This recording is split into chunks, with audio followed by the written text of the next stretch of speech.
What happens when you get into debt? I'll do what I want. I will punch you clean through that window. And you can't You think you can tear my family apart? or won't pay it back. I can't pay it. I can't pay it. We meet the High Court enforcement agents who are pushed to their limits, You better get out of here, or somebody's gonna get hurt. dealing with desperate debtors Get out of fields. in dramatic situations. I'm not getting irate for any other reason than your van is on my drive. We meet the people who are losing their homes Where are you on the phone now? and their possessions. That's fine, because I just list everything and we'll take it. Because whatever happens, if you can't pay, Get your hands off of me. they'll take it away.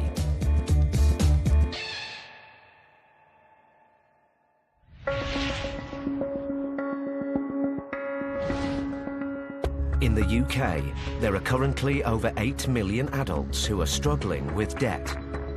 The Citizens Advice Bureau in England and Wales dealt with just under 4,000 new debt problems every day during the first quarter of 2016.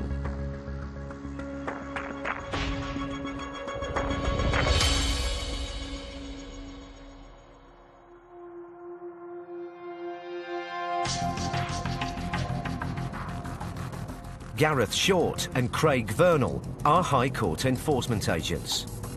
They travel hundreds of miles every week, collecting debts and seizing goods. Their first job of the day is in Telford, Shropshire, to enforce a judgment for a debt of almost £3,000 owed by a roofing business to a loan company. Right, where are we going today then, Gar?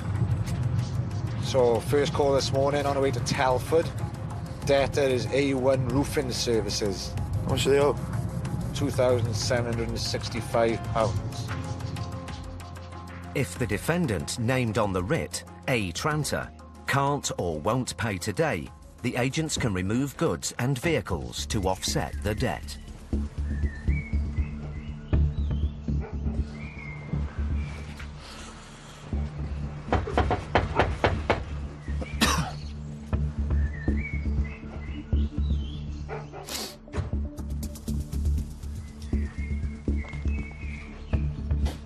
Hello, looking for A. Tranter, please.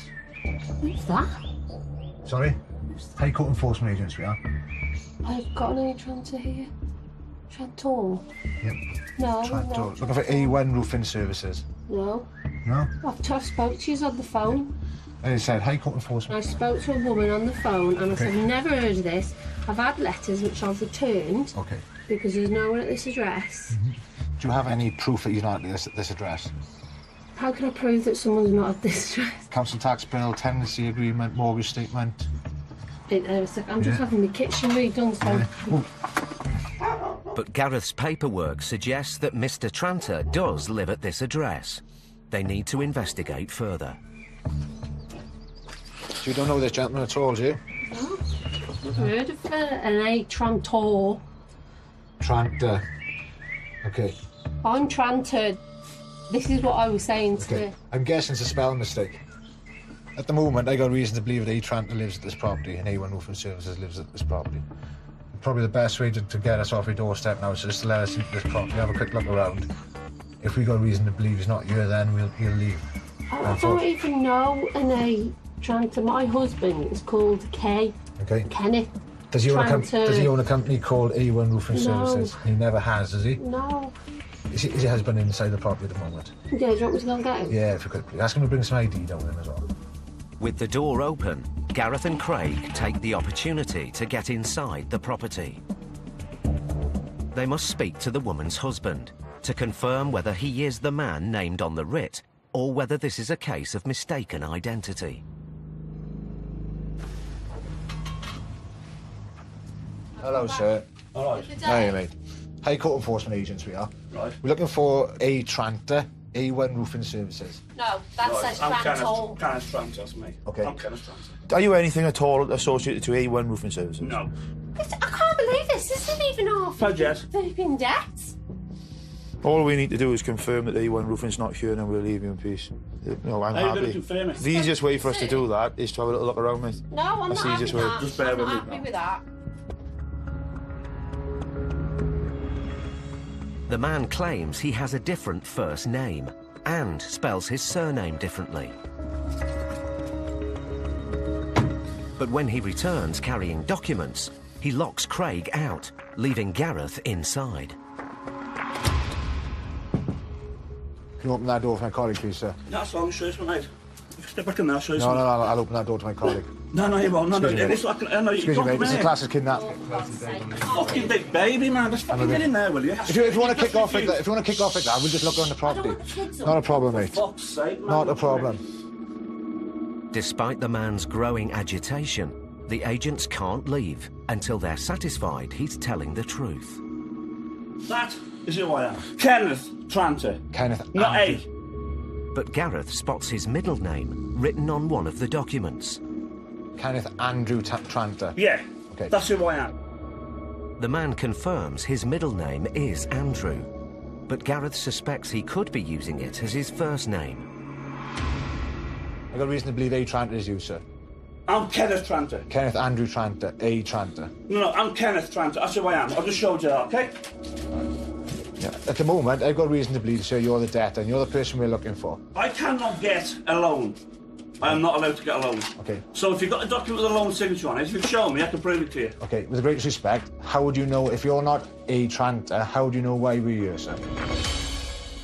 Mr. Tranter's apparent knowledge that the debt is connected to a loan makes Gareth even more suspicious.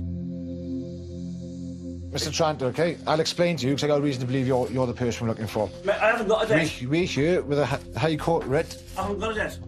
Okay, whether you acknowledge it or not, sir, okay? I got reason to believe it's you. My name is Kenneth Tranter. Andrew Tranter. Kenneth Andrew. I am called Kenneth. I cannot sign nothing A. Tranter. I'm not allowed to. Why is that, sir? Because I'm called Kenneth. That's my legal name. You're having a writ against Joanne. So, right? Okay. Because with great respect, somebody you just called him Andrew. No, I said you're having. I didn't say Andrew. Okay. And. Yeah, and. Andrew, you went to call him. I thought you slipped up there. Rewind that for you. And. Do you agree with me, mate? Do you agree with me? Oh, and. Oh, whatever. I'm not even going to go into You're on it. drugs, man. Fucking hell, it's ridiculous. With yet more clues indicating that the man is known as Andrew, Gareth puts the pressure on. He wants to flush out his true identity once and for all. And whenever you're talking to me, I'm taking everything in. And as soon as I see that one little glitch, I'll jump all over that. So you make sure you keep your story straight, because if you're telling the truth, it'll always stay the same. You can hide from this as much as you want. I'm not hiding anywhere, mate. I fucking work at you, dick. You couldn't say what I'm doing. Right, you're obviously not acknowledging this, mate. At the moment. I'm not acknowledging anything because I don't know. Fuck all. With tempers rising, will Gareth and Craig be able to get to the bottom of this complicated case and find out who the man really is?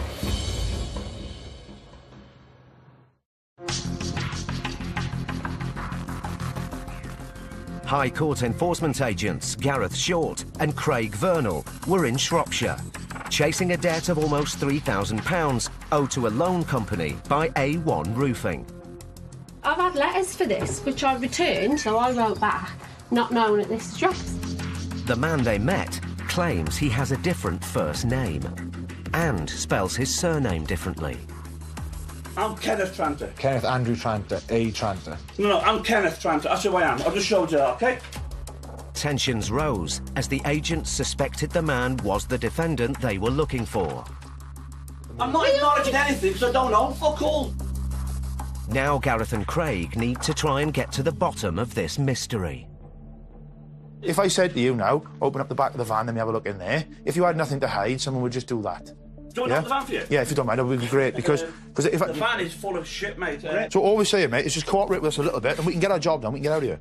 There's all sorts in there. Yeah, okay. What's the invoice book on the dashboard? Let's have a quick look, mate. Thank you. Craig discovers an invoice made out to Andy Tranter. Come on, mate. You use the name Andy, didn't you? No, mate, I'm caught. Your name might be Kenneth, but your name's Andy. You use your Andy, mate. Day to day, you use Andy. I've seen enough. Sorry, mate, but I've seen enough of it. The agents are confident they have enough proof that the man calls himself Andy and that he is the A. Tranter named on the writ.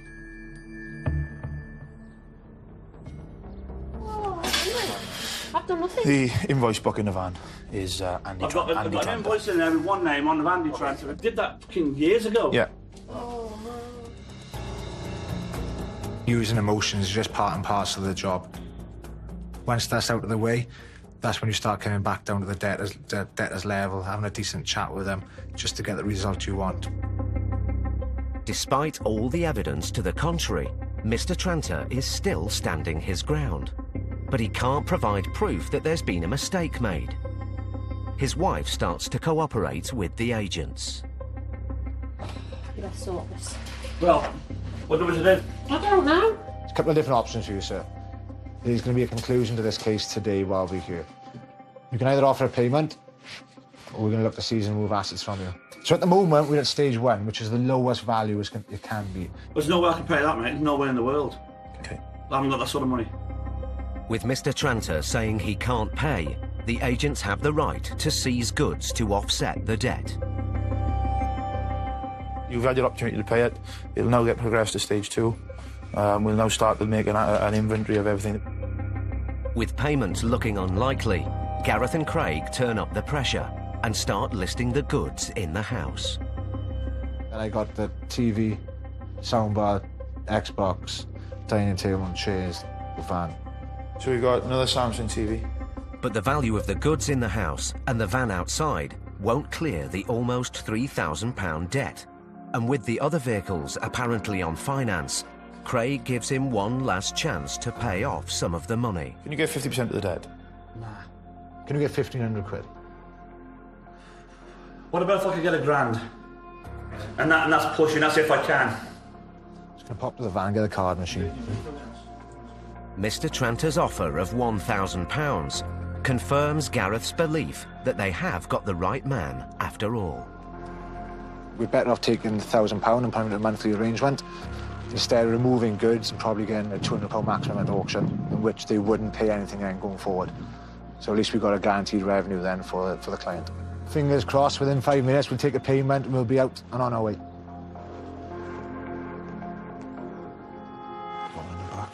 Looking to make £1,000 on that card there, is there? Can I take the card off you, please? Thanks. Going forward, we're looking at about £400 a month payment. Mr. Tranter has agreed to a payment plan to clear the rest of the debt. OK, sir. That's your copy. Keep all of that, keep it safe. Hopefully, you won't see us again, sir.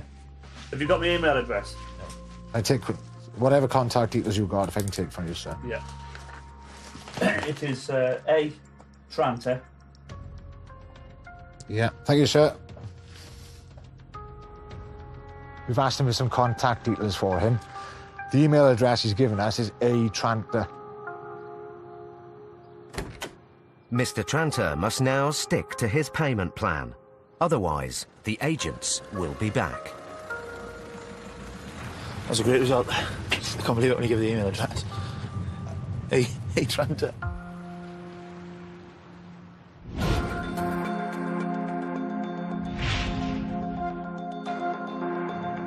Government figures released in 2016 reveal that the number of homeless families with children in temporary accommodation has seen a 50% increase since 2010.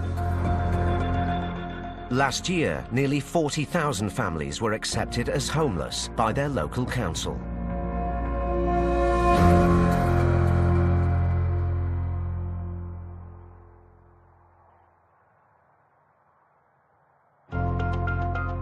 (3 p.m. Ealing, West London. It's a nice day. Yeah, lovely day today. Nice change. High Court enforcement agents Steve Pinner and Phil Short are on their way to carry out an eviction. So it could be a sublet. It could or be. They could be the original tenants. Yeah, it could be any number of things. The tenants owe almost £10,000 in unpaid rent. But the agents aren't here to collect the money. Their job is to get the tenants out today. What is this, a ground floor flat, whole house? It's just a shop. It's what? Looks like a shop. It's This is 108. The address listed on the writ is a commercial property and not a residential address as the agents were expecting. It's got to be the shop. Let me just clarify this. God forbid I break into somewhere that I shouldn't. Steve calls the office to double-check. Sorry to trouble you, John. Just to clarify, this one in South Ealing is a shop. It's all closed up and locked, but, yeah, it's a shop. Hello, sir. Hi. We've been waiting for you around the back. Oh, OK. The landlord's agent arrives, and he has some surprising news for Steve and Phil. Well, it's the back of the shop, is what it is. We have Okay. illegal tenants in the back. They turned it into a flat. Oh, really? Yeah. It's clear that somebody has already started removing their possessions. People in the shop have gone. It's the people in the shop who actually left these people here. Okay. So the people who are being evicted are the back. It appears that the shopkeeper has sublet the back room to a family unlawfully. Where are they? Hello? Hi. You know why we're here? One of the subtenants, Mrs. Stivan, is at home with her baby. This is a High Court writ giving us possession of this property. So you have to leave. You get an hour to get your personal effects, identification, any medication, closed for a few days, and then you can take this down to the council. Possibly they'll help you. And then you can make an arrangement with the landlord to come back and collect the rest of your stuff. Okay? So, do you need people to call and help? Yeah. Okay, if you call them, ask them to get here very quickly. Okay. So we can do this. Okay. Excuse me, I just need to go through. While Mrs. Stivan calls for help, Phil and Steve check if anyone else is living in the premises.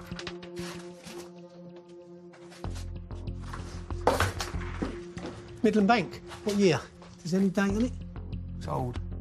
Oh, I know that, because Midland Banks have been out of business 20 years. Yeah, it's HSBC. It becomes clear Mr. and Mrs. Stivan and their young baby have been living in a former high street bank. This is quite impressive, this. Complete with money vault and bulletproof door. Is that what you call a panic room? Oh, yeah. It's quite a solid section, that. The property market in London is so expensive, we are coming across people living in backs of shops, garages that have been converted, garden sheds that have been converted, just so they've actually got somewhere to sleep and live. Mrs. Stivan claims she was unaware that there were any problems with her tenancy. We always pay the rent, the shopkeeper. We always pay. We don't know the shopkeeper with the landlord problem. You know that. I think the shopkeeper not pay the rent or something with landlord. As Mr. Stivan was in a low-paid job, this unconventional home was the only place the family could afford to rent. Every day I go to the estate agency. They see the pay slip, the bank statement. They say, you don't have lots of money. Only your husband working. Many worries with my child, husband in the work. What can I do?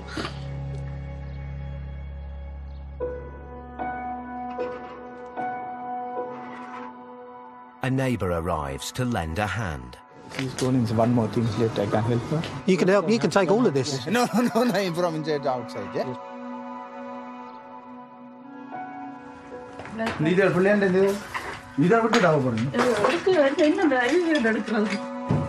But he can't offer them a bed for the night. I can't help them. This is not easy. You're a family. If a single person, I can, but this is the family. It's difficult.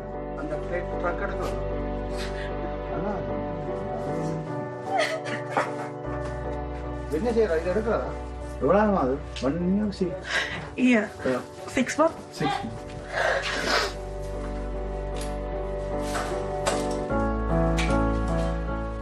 The problem is when people rent sometimes off the internet or wherever they find these landlords, 9 times out of 10, the landlord isn't the landlord. He's a tenant.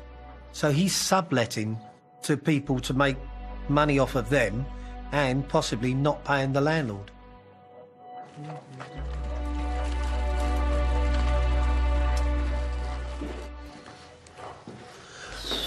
All finished? Yeah. The eviction is nearly complete. Mrs. Stivan's husband has rushed home from work. There's no information, anything. Okay, you have to move today. My wife will now working at the moment. My wife will means a problem coming out. I don't know idea. I don't know where you want to go now. It's 4:30 p.m. The family are now homeless.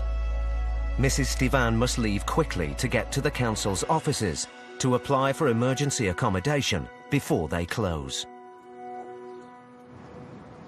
He look after the things. He's to close the 5 o'clock the council. The family's only hope is that they're granted emergency housing for the night. It's a shop. It's not a habitable place to live, especially with small children. So hopefully, from here on, they'll find somewhere a bit better.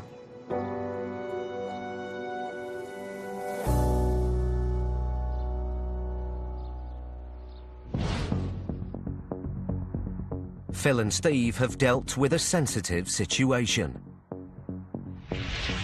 But in Gareth and Craig's next case... If payment is not made, we are going to be looking to seize and move assets from you. I don't own anything. They meet a woman whose debt is turning her life upside down. An instant This has upset me so much. I can't believe that twat.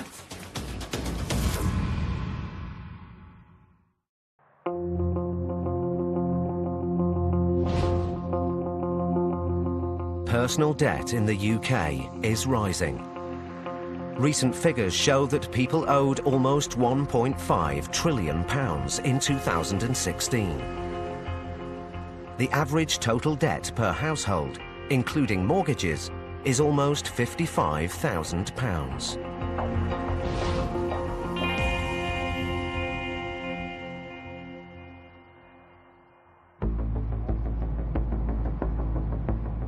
It's 7 a.m. and High Court enforcement agents Gareth Short and Craig Vernal are back on the road, this time in Carmarthenshire, Wales. They're chasing a debt of over £5,000 owed by Kerry Phillips.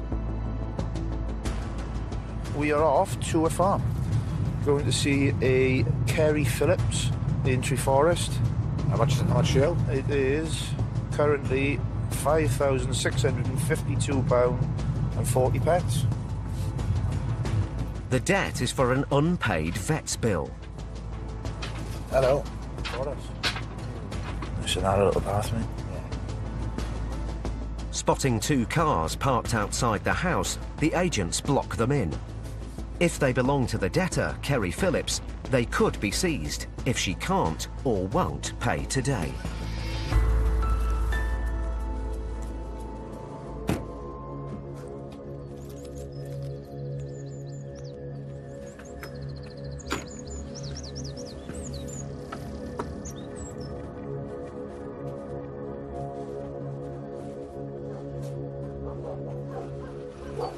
Two dogs.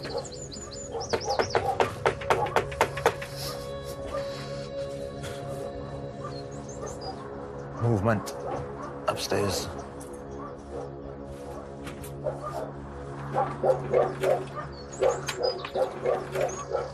Hi there. Looking for Kerry Phillips, please. Speaking. High Court enforcement agents. This is to do with a High Court writ that's issued against you. At this time in the morning. Yeah, unfortunately. Okay, hold on. Well, she's closed the door on us, but I can hear us shouting to someone else inside the address, so hopefully somebody else will come back out, or she'll come back out in a moment. But then a man appears at the door, wanting to know what the debt is about. Morning. Anyway, I need to speak with Kerry just to ascertain that she's happy for me to discuss it with yourself. As long as she's happy to do it. This time in the morning, no. Because Okay. we haven't had any notification about it. Okay, we've got a High Court writ that we're going to be enforcing here this morning. Unless I can speak to Kerry, I'm not going to discuss it with you, unfortunately. All right? If not, we'll enforce the writ now, sir. Whenever a debtor has a partner there, sometimes it does actually work for them, where they can bounce off each other and come up with a resolution. But it can also do the opposite. It gets a lot more emotional and it makes the situation a lot more difficult. After 10 minutes waiting outside, it seems that the couple don't want to cooperate. So Gareth and Craig decide to take a look around the farm for other assets they could seize to offset the debt. Job at JCB? Yeah. Clean boots last night as well. All part of the job, mate. Key, yeah. Careful now. Oh, we got a quad bike as well, mate. Make that 2 quad bikes, Gar. I got the key to the tractor as well. Okay. I don't know what machinery like this would be worth because of its age. If this machinery was a lot newer, it would certainly be worth removing. But we'll work that out throughout the day and see where we go. The agents hope that the threat of removing the farm equipment will prompt Kerry to pay. Miss Phillips, you're going to engage with us now. Are you going to speak to us? Yeah. Brilliant, brilliant. But I'm going through all the checks I've written to her, all right? So I'm writing more down, so if you wait. Has anything come off the balance at all? She's saying she's written checks. Payments received since judgment or order? 0. Somebody's fibbing. Kerry claims that after losing a county court judgment, she's been paying off her debt in instalments. But the agents have a High Court writ to enforce. All right, mate. All right, mate. She said it's okay for you to talk to me about it. How much is it over, mate? Okay, so we're looking to recover £5,652.40. Jules, are 200 quid. Okay. So she's going through the checks. Okay. Now, to prove it. And That wouldn't be sufficient for us, mate. We're here with a High Court writ at the moment. So why haven't we been warned about this? you have been warned. haven't? Sufficient documentation be sent to this No, address. it's not. Gareth and Craig need to get inside the property to verify that Kerry has been paying off her debt, as she claims. Well, look. Kate, don't Mate, let I'll him through that door. I'll go in this way, mate. It doesn't bother me either way. Oh, it's all right. He's in. Bring the police in or someone. All right, let me in. Look at that. The shotguns are coming out. No, he's threatening guns, mate. Please, just bear with me, all right? If you was as organised with your checkbooks as you was with your bank statements, you'd pull your bank statements out now and show us. That's not unreasonable. A cheque coming out your bank would be on your statement. Well, if I could go in there now and prove it. If everything's on but they'll only electronic, go back 3 months. what have you paid anything in the last 3 months? Yeah, Yeah, well, well, January. I think January's. Yeah, Well, I got allegedly, Well, that's a start. Let's have a look at that. Trying to torch anything, mate, to help you? Kerry's partner searches their online bank statements to prove that they've been paying money to the claimant. You can see we have been making the payment. The problem we've got is we can see that you've been making cheque payments of £200, but who to? We don't know, do we? Well, it's bullshit, isn't it? I'm not lying to you boys. We just need to know what this £200 you were paying is for. Because it could be for rent or use of the land or anything like that. Do you get me? Whenever you walk inside a property, we're constantly scanning for information. We're constantly reading that person, what they're saying. Is there any little chinks in their armour they're lying about? So we're constantly looking for that one little thing that we can bite onto. You have a look on any one of these check stubs, and when it says cunt, that's her. Well, hey, her husband or boyfriend. Because the payments are not going to her, they're going to him. Yeah. The cheque stubs show that Kerry has been making payments to the claimant. Craig calls the office to try to get to the heart of the matter. Oh, Craig, you're right, mate. John. What's the story here, mate? There's some evidence here to show that they've been making cheque payments sent to the client. Now, they've got it on the bank statements. We've got nothing on the written to say that any payments have been made. Yeah, I'll try and contact the client now and call you back in 2 minutes, mate. Brilliant. Thanks, John. Cheers, Craig. Cheers, mate. Bye. While the agents wait for the office to call back, Craig wants to know more about the case. Where does this debt come from? Her dog. Her dog bit our dog.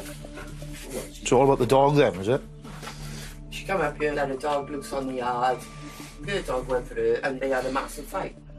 And her dog caught his leg in the drain down there and broke his leg. So she took me to court and I lost. So, but I have not. And obviously this on my payments, honest to God. no, obviously this debt then is for the cost of like the vet's bill and everything. Yeah. Hello. Yep, no problems, mate. Leave it with me. 2 seconds. The office calls back with some news. I've entered in I put a credit on the system for the payments made. The balance is £2,033 and 52 pence. Yeah. Thanks very much, John. Cheers, Craig. Cheers, mate. Bye-bye. It seems that Kerry has been making substantial payments, but the claimant failed to notify the office. But she owes far more than the £200 she thinks is outstanding. What's the verdict? With the costs and the balance that's currently outstanding, it's now £2,033 Oh, get off. and 52 pence. All right, so that's where we're at with it now. He went with me big debit card, cash, bank transfer. It's normally an instant This thing. has upset me so much. I can't believe that twat. Whenever somebody starts going into detail and you can see it as heartfelt and emotional, that's when you see that they are being genuine. You can see it has actually hurt them going through this circumstance. And when you start to sympathise with them, they can see that. And that's when you're both on the same level and you both get a better conclusion out of it.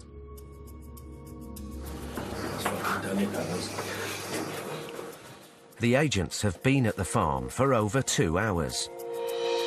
Kerry's partner decides to pay off the balance in full. Brilliant. Job done. He's going to write you out a handwritten receipt now as well, so you've got both of them. Right then. Thanks for being decent, both. Oh, you're welcome. All right. Hope your next call is as nice as ours. What do you think? Nah. Take it easy. You can open the van so I can put this file in it. The client's been waiting for their money since early 2014, it's a number of years. And we've got them out to conclude it today. I think it's, for the client's point of view, it's a great result. And, yeah, we're happy.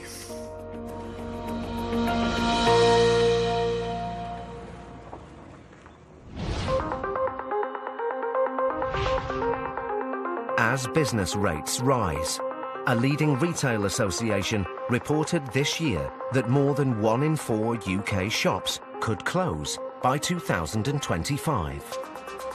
The situation is particularly acute in London, where commercial rents have risen by 180% in the past 5 years.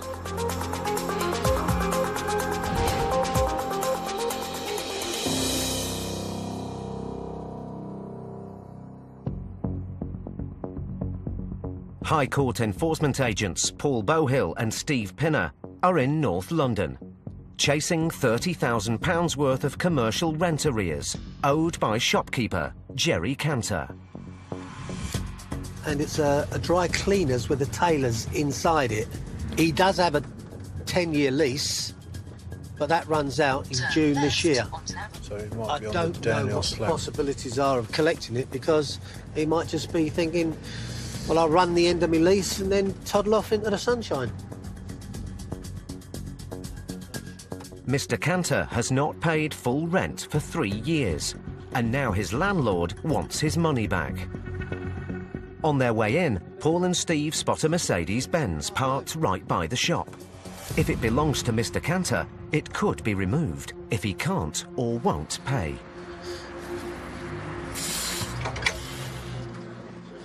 Hello, sir. My name is Paul Bowhill. What can we do for you? There's some rent outstanding for here. Sit down because I'm disabled nowadays, I'm afraid. Oh, yes, what can we do for you? Right, there's £30,000. Yeah, well, we haven't got it. Right. If the rent is not paid or a suitable arrangement come to, The landlord could be pursuing you to bankruptcy. It wouldn't bother me, to be Wouldn't it? perfectly honest with you. No, it wouldn't bother me. Let's put it this way, Paul. I'm an honourable guy. I'm paying as much as I possibly can out of the business. You tell me what we can suggest, because it's very, very difficult for me. Yeah. I'm now 80. Mr. Cantor has made his position clear. But Paul and Steve are duty-bound to get this £30,000 debt paid in either cash or goods today. The reality is, if we don't collect the rent, we could seize the goods here. One of the items that we could seize is the Mercedes, which is parked outside. If you bought for that. You say you're not concerned about being made bankrupt? No. I think if I'm dealing with older people, it is a generation thing, so people are more likely to assume, quite rightly, that I've got a sympathetic view. The reality of the situation is that no matter how sympathetic I might be, we will still try to achieve the best result for the client. We will never, ever prejudice the client's interests in favour of any other thing. With payment looking unlikely, Paul goes outside to update the office. We need to speak to the landlord to see if it's acceptable to him to remove the contents of the shop and take the car and sell them. All right, John. Thank you very much. The bloke appears to be a straightforward and honest person, if you like. If the landlord says we've got to shut the shop today and take it all away, I don't have a problem with that. I suppose the only concession we would make is we'd probably give him a lift home. The office calls back, and Paul hears a very different side to the story. Right, spoken to the landlord. Yeah. He's claiming that the guy's pulling the wool over his eyes. He says that in 2014, the defendant, Mr. Cantor, sold his flat for £715,000. Yeah. And he knows that there are funds available. The obvious piece of kit that we would take today is the car. Okay, I'll speak to the client and see if we can get that arranged for you. Yeah, thank you very much. Bye. It seems the agents are caught in the middle of an ongoing dispute. But will Paul and Steve be able to recover the £30,000 they came for?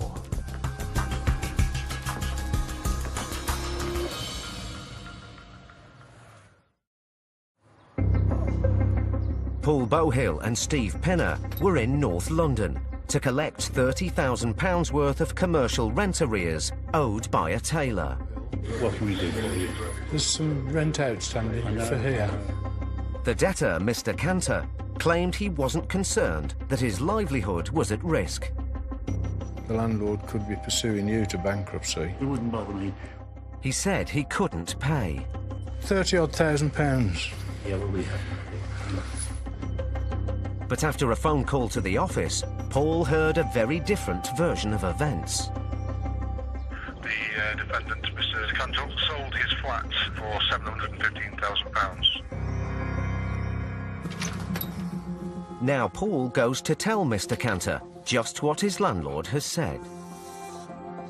Right, I'll give it to you exactly as the officer's given it to me. The landlord thinks you're lying because you sold your house 2-3 years ago for £750,000, and you're obviously sitting on a gold mine, you can afford to pay, and they want us to continue to take your car away, take everything away. Now, really. I can't believe it. I'm an invalid. I'm disabled. Yeah. Have you got a disabled badge? Yeah, it's in the car. Sorry, OK. Because you've got a disabled badge. We won't take your car.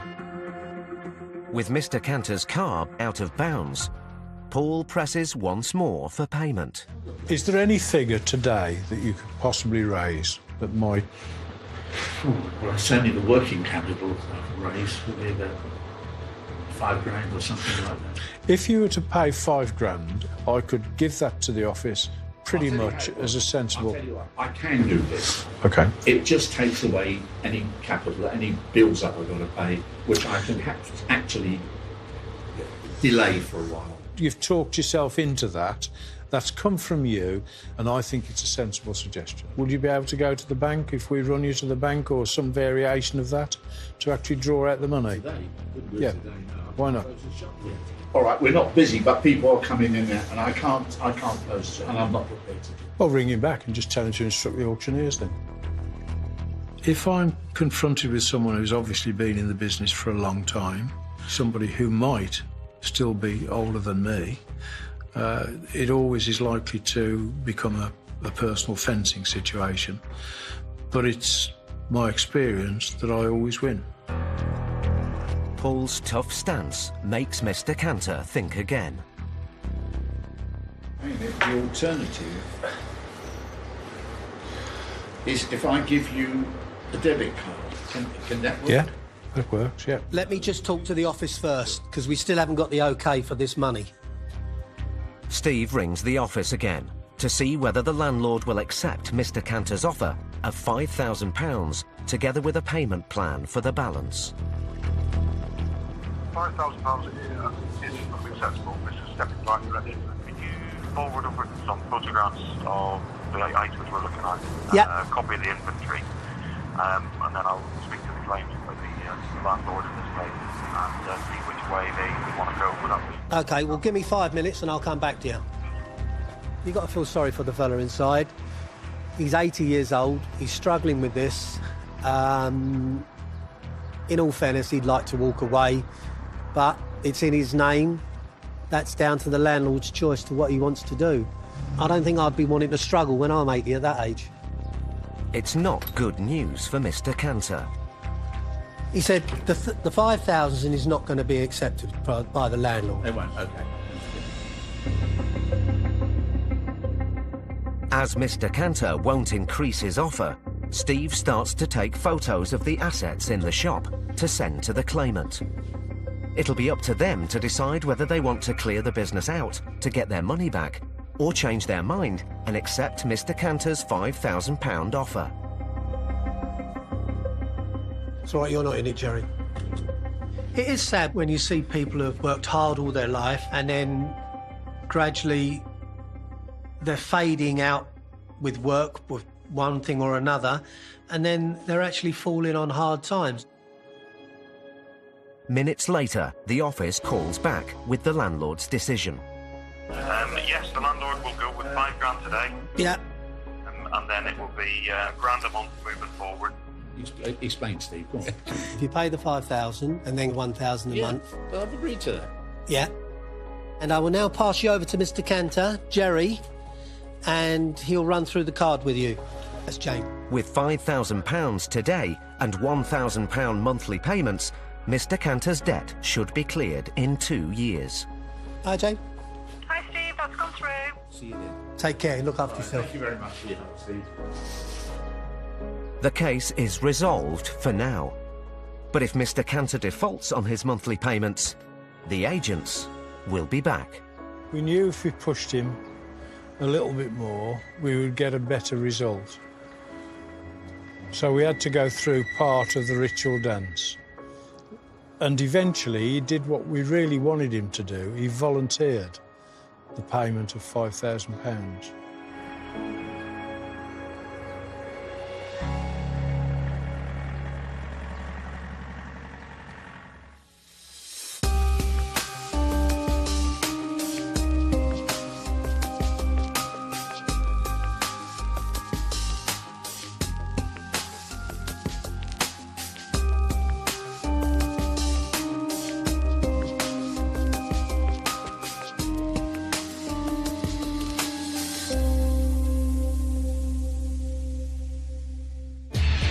Next time, Stuart and Ian confront a man in crisis. Are you able to make payments, sir? Yes, I can. OK, that's fine. Now shut up! While Paul and Steve handle the fallout of a bitter breakup. Now I'm left with nothing, and she still wants to have something off my table that I haven't got.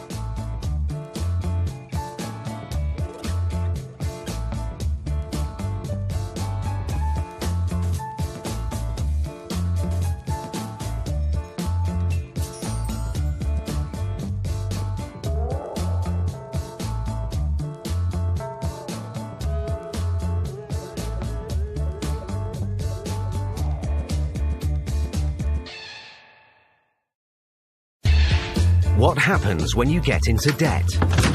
I'll do what I want. I will punch you clean through that window. And you can't You think you can tear my family apart? or won't pay it back. I can't pay you. I can't pay you. We meet the High Court enforcement agents who are pushed to their limits, You bugger! Get out of here! So somebody's gonna get hurt. dealing with desperate debtors Did I have 3,000? in dramatic situations. I don't want you in here. Calm down. We meet the people who are losing their homes And I haven't been sleeping or anything because I've been worried about all of this. and their possessions. That's fine, because I just list everything and we'll take it. Because whatever happens, if you can't pay, Get your hands off of me. they'll take it away.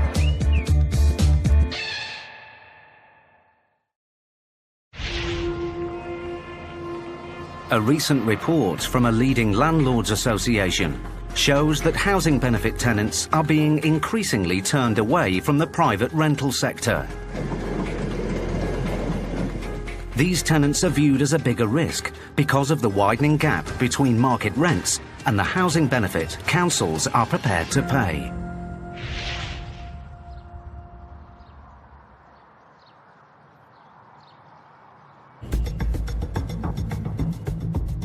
Paul Bohill and Ben Pinner are High Court enforcement agents. They travel all over the southeast of England, recovering debts and repossessing homes. Today they're in North London to carry out an eviction. We're going to North 9, which is Edmonton Green. It's just slightly down market area, this, isn't it? Funny enough, this is where Dad used to have a house. That's what I mean, down market area. The tenants, Ms. Olarerin and her mother, Ms. Akintola, owe over £6,000 in unpaid rent. We want Garrett Drive, flat 5. Notice of eviction has been sent by the county court, but the landlord escalated the case to the High Court, and the tenants must leave today. I'm guessing they might be the landlord and the locksmith. But this eviction isn't going to be straightforward. Good morning.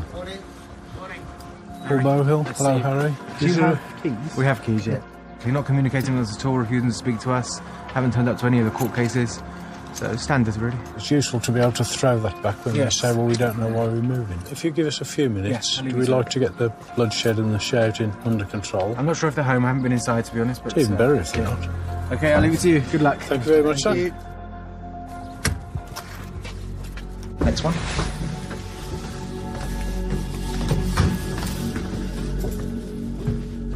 Oh, there's a pram outside. Oh, dear. Which one was it? 5 or 6?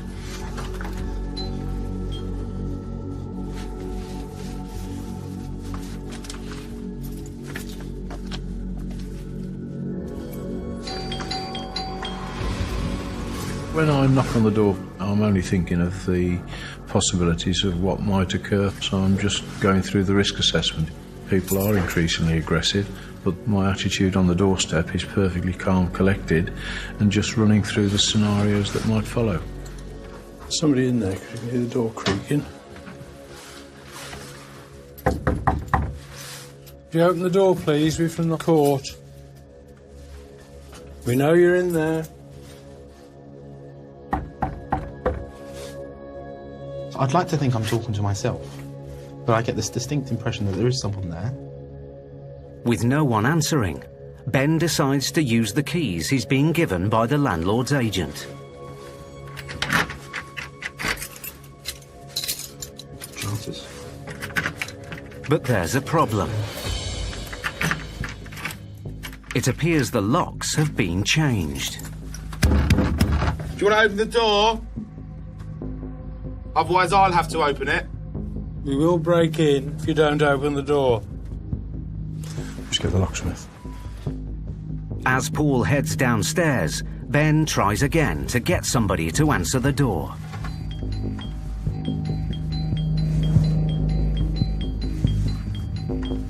Just so you know, you have 1 hour to leave the property, so you're currently 12 minutes into that.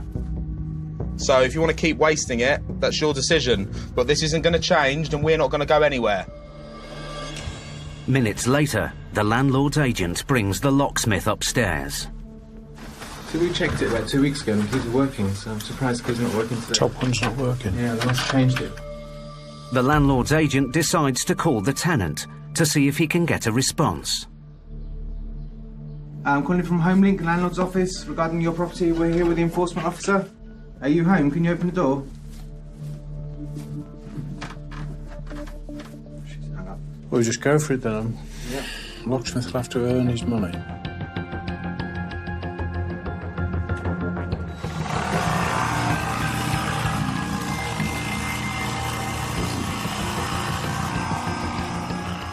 But as the locksmith starts to force the lock, the agents are in for a surprise. Special method. The new locks are high security and can't be forced with a standard drill. When they're not answering and they've obviously come to the mindset that we'll just go away, that's really not the case. We're going to be coming through that door, whether you like it or not, one way or the other. Paul and Ben now have no option but to break down the door. Keep the door clear. Clear the hallway. Permission to carry on? Yeah. Hello? I'm not impressed, madam. That really wasn't necessary, was it? What are you doing? We are High Court enforcement. Okay, so move Why out don't you the talk to way. us? This isn't going to solve anything. And you're running out of time rapidly, madam. We're amicable people. We're not here to cause problems. We understand you don't want us here. But at the end of the day, we have a job to do, and we're trying to help you to help yourself get to the council. Don't shut the door. What the fuck do you want? Get out of the room! I don't want you in here! Mom! This is not going to make a scrap of difference. Madam, I must inform you that any obstruction of us in this execution of this writ will result in your arrest by police. Do you understand? I'm simply doing my job, madam. The agents might be inside, but can they get the tenants out before tempers escalate?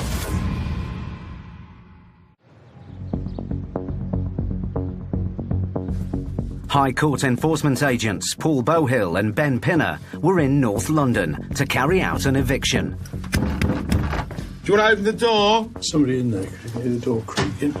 The tenants refused to answer the door. Can you open the door? She's hung up. The locks had been changed, Special method. leaving Paul and Ben no alternative but to force entry. Hello? What are you doing? We are High Court enforcement. Okay, so move out Why don't you the talk fucking to way. us? Mom! Now, the agents need to make the tenants understand that they must leave today. You've got 45 minutes to get your personal effects together and to leave the flat. Tenant Ms. Olererin won't speak to the agents, so Ben tries to reason with her mother. We are amicable people. I don't care. What do you want? We are here from the court to evict you. You have 40 minutes to clear your item. Okay, that's very unnecessary. In only one case out of 100 is the tenant going to be packed and ready to go. The rest of the tenants will still have their head in the bucket of sand, waiting for the knock with the actual eviction notice. Ms. Olererin has a young baby and is entitled to emergency accommodation from the council. Ben wants her to understand what she needs to do next. Obviously, you were aware of the county court judgments and that you were evicted, that you was asked to leave the premises. Because you failed to do so, we have been instructed to attend today. I don't expect you to clear this whole flat right here, right now. You need to pack a bag with the essentials, medications, identification, clothing, and anything to last you for the next few days. You then take the writs which I've given you to the council. They will, I hope, provide you with emergency accommodation. Okay? If you need me, I'll be out here. My name is Ben. Where there are children involved, it is a lot worse because they're vulnerable. It is hard hitting at times. We just hope that they'll get the necessary help from the council. The agents have been in the property for over an hour. Ms. Olererin and her mother have finally begun to pack. But as Paul and Ben start an inventory of the flat, they're in for a shock. It's empty, isn't it? It's like hoarder's paradise. Open the door as well to the room. It's not hoarding though, is it? Everything's just overdone. The state of the place, it's absolutely cluttered to the roof. If the landlord were to clear it out, it would take a three-man team, best part of the day, to clear that out. Ben wants to know how the family have got into such a serious situation. You're not working at the moment. There's a lot going on. So yesterday we just had our lights cut off, you know. Lights cut off by who? Like the electricity board? Yeah. Well, I pay my half of the rent, and that's how much they say they can pay the full. So it is a shortfall in the benefits? Very shortfall. It appears that when the family moved in 2 years ago, Ms. Olorerin's housing benefits covered any shortfall in the rent. But after her benefits were capped 6 months ago, she fell into arrears. That's why you've struggled to pay the rent? That's why I don't understand how people are surviving. I acknowledge the fact that because there's a benefits cap, this might be an ongoing situation. One thing that's not occurred in this case, which is a common denominator in most of these cases, is that they won't communicate with the agent or the landlord. So the agent and the landlord have tried repeatedly to phone them, but they've just been cut off. So if they'd communicated, things could have been done. Nearly an hour and a half after the agents arrived at the property, the tenants are ready to leave. Do you want me to give you a hand? Thanks. Oh, okay. Sorry. Thank you. You put on the floor. Sure. We gotta go. The family are now homeless. If we would have known, we would have at least like prepared for it. We feel but bad. Not prepared for it, but like we would have known. Like you guys have to do a job just like I would have to do a job. What you do need to do is speak to social services, because you have a child, they're obliged to rehouse you. It will be up to the council to give them a bed for the night. But all in all, it went fairly smoothly. A little bit of argy-bargy, as it were, but it was the only way to get in. But the door barge could have been avoided if they just communicated. Well, they went from not talking to us at all to having a full-on conversation, so, you know, we get there in the end.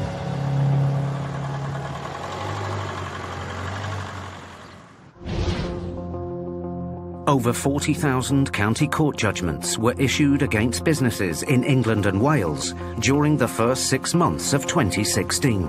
Their average value now exceeds £3,500, and it's small businesses who have been hardest hit.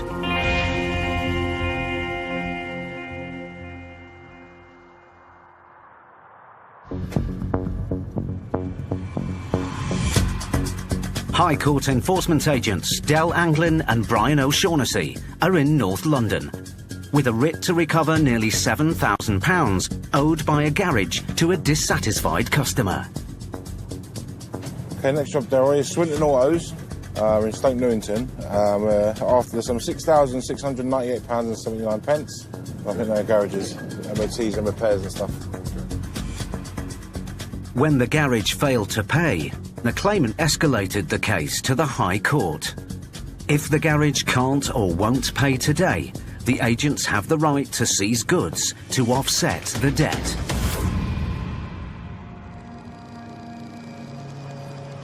There's people coming out.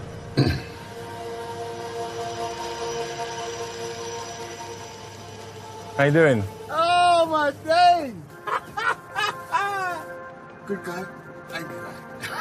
What's happening, eh? Trying to get through here. Is it all dead end down there, is it? Dead end, bro. Okay, cool. What side do you want? What number? Swinton Autos. Swinton? Yeah. Which person? Just Swinton Autos. But who, though? Swinton Autos. Looking for? Swinton Autos. How many people working there? Is it different people? Yeah, because we've had like letters coming through for other people and they're not here. What other people? And they're saying what you're enforcing against. Swinton Autos. The writ is in the company name, so the agents need to find out who's in charge. Are you the boss man? No. Is he here? No. Who's the governor? Who's the boss? Who owns Swinton Autos? Swinton Autos? Yeah. It's only Charlie Motors here, not Swinton Autos. What was his name? The guy that owned that one? The guy that owned it his name was Humphrey. Humphrey, yeah? He died of cancer a very long time ago. You've been trading under the name Swinton then? So the new companies. Yeah, but you've been using the Swinton name though, innit? Maybe still on some of the letterheads or whatever, but it's changed now. It's Charlie Auto. It's changed now. The man, who says his name is Gary, claimed that Swinton Autos is no longer trading and that his Uncle Charlie now runs the business. But the agents need proof. So I need to see some paperwork to that effect. Can you get some paperwork organised? Can I get paperwork? Yeah. If you have a company that is not trading, you then issue an invoice from that company. As far as I'm concerned, you owe the money. They need to show that that debt does not belong to that company. Gary gets his Uncle Charlie on the phone. Hello? Uncle Charlie. Yeah, you got these, you know them county court judges, guys? Yeah, they're here. They're looking for Swinton Autos. They need proof of Charlie Autos. They want to enforce the writ. Yeah, the other guy's got inside the garage. That ain't what's his name, sister, is it? Is that her, yeah? It seems that Gary has an idea what the debt is about. She brought her car in. It was broken down.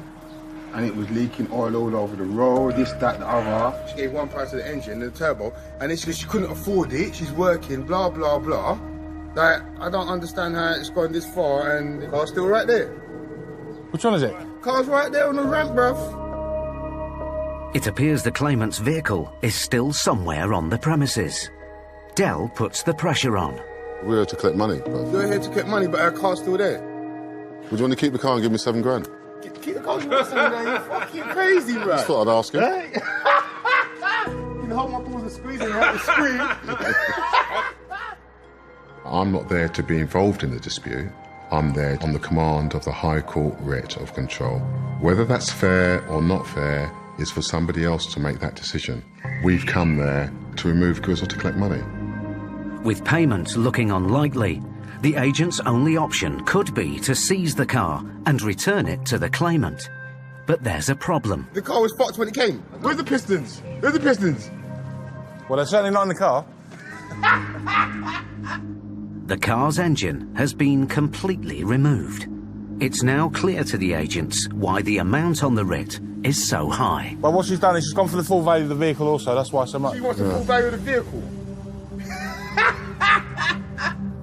It'd been better for her to buy a new car than try to fix that piece of shit. My uncle has dealt with other customers and whatnot. They're not happy with certain things. Even though if a customer asks for a certain job and you give it to them, they're not happy with it. What can you do? Is that how it goes? That's how it goes, bro. Gary claims that the car came in on a recovery vehicle. The engine was removed to find out what was wrong, and the claimant was told it was beyond repair. But the claimant maintains that the garage took the engine out unnecessarily and wrote off her car. The pistons all fucked, all burnt off. Pistons are over there, I'm not gonna lie. Why didn't you I don't know why she put it for a court judgment and her car's still there. Why didn't you let her take the car then? She hasn't even come back since the last time she came. So the engine's got to go back in it, though. The engine's there, bro. Yeah, it's got to go back. It's got to go back. You can go back in, but it doesn't make sense putting it back in because you take to any mechanic and say, boy, well, you might leave the engine out and tow it away with no engine. Yeah, well. Gary claims the damaged engine wasn't put back in, as the car needed an entirely new one. The engine's still here. Look, that's all the engine broken down in pieces. So parts of the engine is underneath here, the pistons is in there somewhere. Once you bought the car, though, it had an engine in it, innit? The engine's still there, bro, but the engine's fucked. I told her this. Yeah. But then she'd have to take it to another garage to get the car done. Oh, I don't want to get a truck again and take it to somewhere, and you understand? That was the whole argument. So I don't know. She was full value of the car. Well, funny. She's funny. She's funny. She's funny. We didn't damage her car. Car was damaged. So I don't know how she was full value of a car that's damaged already. Yeah, there's nothing in it. There's nothing in it. No, she wants her car. He's not saying she can't have the car. It's not as if he's been using the car for his own enjoyment. There's a clear dispute regarding works being carried out on the vehicle. Her vehicle's there, she wants to collect it. She probably doesn't want it. She wants the value of the car back. She's got a £7,000 writ. She wants paying. There's nothing to take there or to take control of. There's no assets there. So we can't pretty much do anything else but try and resolve it over the phone or advise the claimant appropriately. With no assets to seize and no offer of payment, Brian and Dell have no choice but to walk away empty-handed. The vehicle's here. The engine's in pieces. What can you say? I mean, it's I've never had something like this. We are given no information about what the debt's about when we go there. There's no real way, if he has no assets, to make this debtor pay. And that's always frustrating. The agents have one last word for Gary. You're a big man. So, what you're going to have to do, the High Court writ is live. You're going to have to get it sorted out. Otherwise, you've got no business, have you? It's not up to me, it's up to Uncle and my cousin and whatnot, because obviously they're running what business they're running from here. You know, I'm just talking it straight. Yeah, she's having a laugh. Del and Brian may be leaving empty-handed this time. But in Paul and Steve's next case, they meet a grandmother who refuses to listen. Can you explain to her there's no good her shouting at me? I don't understand her.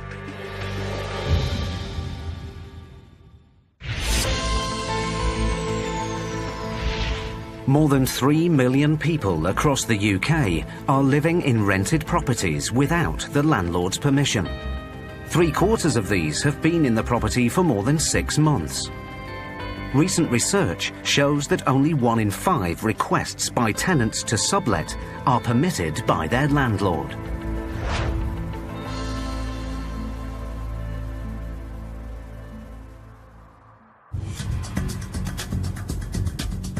High Court enforcement agents Paul Bohill and Steve Pinner are in West London to carry out another eviction. It's a writ of possession. The defendant's name is Gatula Gardonil. The Hungarian tenant, Mr. Gardonil, has rented the property for 3 years, but stopped paying rent 6 months ago. He's now £9,000 in arrears.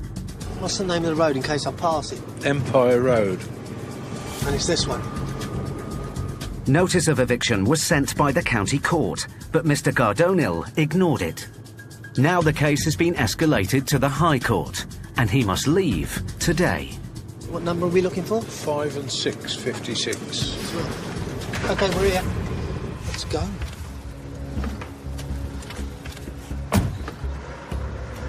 Oh. The landlord's son, Mr. Harani, and his uncle are waiting outside.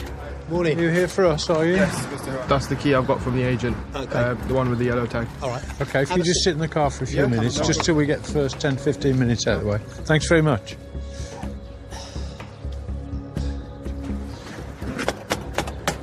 See if it's open first. That's one key, which gets us in that one. You can now do your fancy knock on that door. OK. There you go. Something. Hello, sir. My name is Paul Bohill. I'm a High Court enforcement agent. We have a repossession order for this property. Sorry. Is that your name there? No. Oh, is that person here? No, it's not here. Despite the man's claims that he isn't Mr. Gardonil, the High Court writ instructs Paul and Steve to evict anyone living in the house. You have 1 hour to get personal effects together and then arrange with the landlord to come back and clear the rest out. We have to change the locks now. All right, okay, just not today and tomorrow, because then one... No, it's got to be now, within the hour, by 9 o'clock. 9 o'clock? Mm.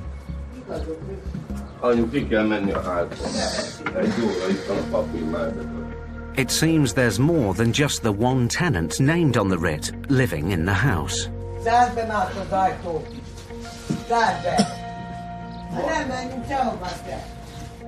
Betegek vagyunk. Figyeljen ide, betegek vagyunk, nem mehetünk utcára. No. Give me for one more day and we leave in the house. Today, before we leave we're gonna be outside. It's not fair. One day we need it. One day we need it. After we can go out. The house should have been vacated 3 weeks ago. 3 weeks? Ago. Yeah, okay. But you're still here today. Are you joking with us? We're gonna be outside. 2 days we need I'm not joking with you. My grandmother is very, very sick. I'm sorry, I have no choice. We get a whole list of excuses from tenants as to why they can't or shouldn't be evicted. A lot of excuses revolves around their health status, which I'm sure is genuine, so I'm not belittling that situation. Despite the grandmother's illness, the agents are duty-bound to enforce the writ and evict the whole family today. Steve needs them to understand that they must seek help from the council. This is the situation. You have till 9 o'clock to get personal effects, your passport, any medication, closed for a few days. So what you would need to do... You understand me, sir? Thank you. Can you explain it to everybody else? Nem öltözök semmit, nem megyek sehova se. Nem megyek sehova se, addig se. Itt fogok lenni. Menjenek el, majd holnap elmegyünk. Tomorrow. Nem megyünk sehova se. You need to be doing something. The sooner you get... Can you explain to her there's no good her shouting at me, I don't understand her. Tomorrow megyünk. Tomorrow, no. Today. 1 hour. Mondjad nekik, menjenek el, holnap jöjjenek. De nem mennek, anyu, ez miért vagy értesek, én nem fog senkivel vitatkozni. Ha én beteg vagyok, ott akkor menni kell, hova menjünk, megvitatkozni. Itt van, pakold ebbe a hol. With the family not cooperating, Steve reminds them why the eviction is happening. One question. Who's paying the rent? Mondjad, hogy menjenek el, tomorrow. Nobody is paying the rent for 6 months. £9,000 not paid. You know, it's not me, and the Gardoni and my sister sending automatically, and the Gardoni. Yeah, I checked it in the council. It seems that the tenant named on the writ, Mr. Gardinel, has unlawfully sublet the house. They could well be paying the tenant. That's quite easily, yeah. Just a rip-off. We find on properties that we go to that the person who originally rented the property has sublet to other people. They're paying them, but he is not paying the landlord. So far we've seen 4, there's probably 6 people here, there's probably more. There's 1 downstairs room here, 1 out the back, probably 3 bedrooms, and it's fully occupied. The rent on this property is £1,500 a month, but the landlord has received no rent for 6 months. You know, this is Gardoni, this Hungarian landlord. Everybody in this is Hungarian people in the same problem. No good man.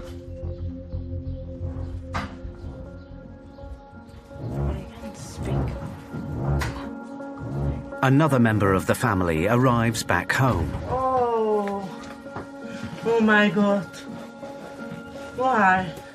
Yeah, my mom is here, so... Good morning, okay? Hova menjünk, ne csinál? Nem tudom. Oh. És most máma ki kell költözni. No, because there's landlord, not coming landlord. No, mondjad, hogy nem. Landlord is, you know, lie. Yes. Lie. But your landlord isn't the man that owns the house. The man that you're paying obviously isn't paying the owner. Whatever money you've paid, he has taken. The woman has a letter from the court about the eviction. Because it's not, because Miss Juliet Gardoni, no marriage. But you shouldn't be here. They've already lost lots of money. They don't want to lose any more. So they go to the High Court and then they issue a writ for us to come.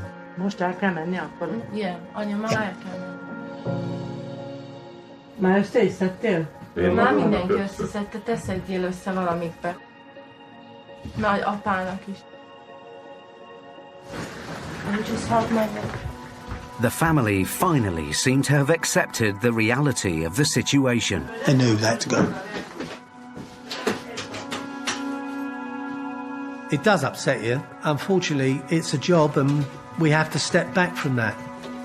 I don't think there's an easy way to get through it. You just have to try and be as sympathetic towards them as you can and make things as easy as possible for them. It's been an hour and a half since the agents arrived, and the eviction is complete. After months of trying to get the family out, the owners finally have their house back. We didn't expect so many people living in one house. The last 6 months, it's been very stressful. We try to evict these people out. And obviously, they've played the game all the way. It's just the same story. People paying the wrong people.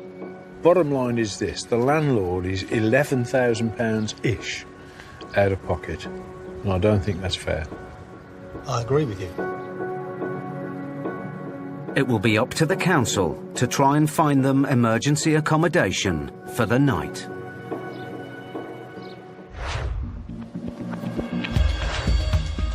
Recent government figures reveal that homelessness has grown in the UK by more than a third in the last 5 years and has nearly doubled in London.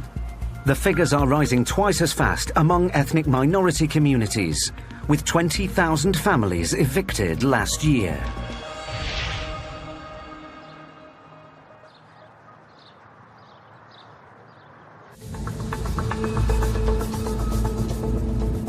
High Court enforcement agents Del Anglin and Brian O'Shaughnessy are in North London, with a writ to recover nearly £12,000 in unpaid rent. All right, Brian, what do we have?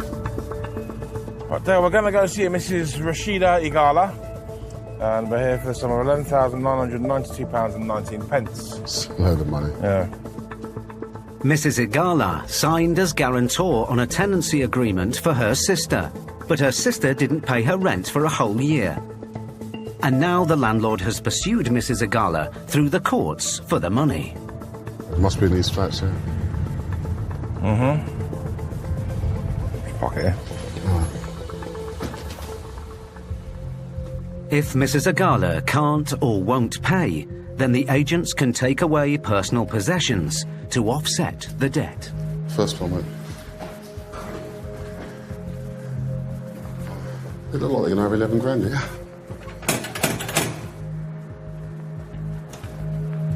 Hello. Is Rashida Igala here? Does she live here? I'm here with the High Court writ. My name's Brian. What's this about? I can't discuss it with you. I'm sure you can on that side. It's not in your name. Not really, it's formalities. Maybe your mum can enlighten us. Will I get a telephone number and give her a call? No problem, thank you. Hello. Thank you. What does mum do? Does she work? Yeah. Where does she work? She's social worker, yeah? Okay. Sorry, the mobile you're calling isn't available at the moment. While Brian tries to contact the defendant again, Del enters the flat to talk to her son, Ayub. My eyes aren't brilliant in this light. Have you got a light? Something to show? It's always important for an enforcement agent to get inside a property. Then you can see with your own eyes how they're living, what they've got, what they haven't got, so you can deduce how much they can pay. Who else lives in the house? My mum, brother, and sisters. Are they older than you? No, just my brothers. Do you know anything about it? No, he's less active than me. He's less active than you? Daily, yeah. You say mum's a care worker? So, yeah, something like that. It helps old people, actually. It would help if we can speak to mum. Can I come back an hour or two? What time does she normally finish then? She's normally here at 2. We're going to take a look about at the moment. With Mrs. Igala at work, the agents look around the flat for any assets they could seize. But it becomes immediately clear that the family own nothing of any value. Everybody on public transport here? No one's got a car on it? On bus, yeah? Okay. Is the telly old? 5 years? There is nothing that's going to remotely cover anywhere near what we're looking to collect today. It really is a case of leaving a letter and coming to some sort of future payment arrangement according to our financial circumstances, because there's nothing there to remove. But then the defendant, Mrs. Igala, arrives home early. Hello. Hello. Mum's here. We're High Court enforcement agents, Mrs. Igala. What happened? The reason for our visit today, the claimant owns 28 Oxford Road, where your sister was renting, okay? And there was 12 months rent outstanding. Mrs. Igala's sister, Fuchsia, the tenant who built up the £12,000 in rent arrears, also arrives. Is this her? This sister, hello. Okay. My sister, she said, they need a reference. So that's I give my name. I'm not say I'm paying for her rent. Well, I think... When I say I have reference, I live this address, she's my sister. Well, you signed paperwork as a guarantor, not reference. Okay. I didn't write anything. If you didn't sign as a guarantor, the landlord would not have given her the property. Do you know what a guarantor is? It means that your sister should have made payments on her rent. You've guaranteed that you would pay the money in the event that she can't. So between you, then, you need to find £11,000. Goodness. 11,992, it's a lot of money. I know.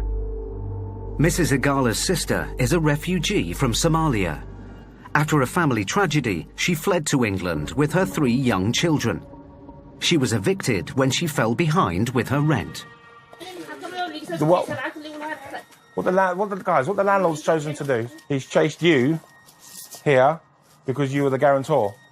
Ayub explains the situation to his mother. قفلني كان لعبته أنا مقع عبرته أنا مقع وسيحته هذا أبر العقل بحلها هذا لك شو هذا قف ولا حسوان نيك قريسة ولا لعب الآن بحنا بفهم no كاسو كنا بحيانة هاي ما تبغى قريسة كلام I know خلاص مان قف لعب تقدر لعب الصورة هذولا But where we can bring that money? So we can't pay that money. So what we can do then? At the end of the day, I have to look at their ability to pay and what they can afford to pay that's sustainable over a period of time, without it causing too much of an impact on their family. It's clear to the agents that the family has a limited income, but they must try to recover as much of the debt as possible. If your mum's got savings or something, she might be able to put some of those savings to reducing this debt and we can reach an arrangement. I don't expect you to have £12,000. I don't expect you to have it. Yeah? But you need to pay a significant amount towards it. Can you find £3,000 today? Wow. I've got 3,000. Well, the bill is just under 12. Take it what you want. Okay. Because I didn't have 3,000. It seems that the family can't even raise the reduced amount the agents have asked for. But as they're duty-bound to get the case resolved, will Mrs. Igala be able to save her family's few possessions?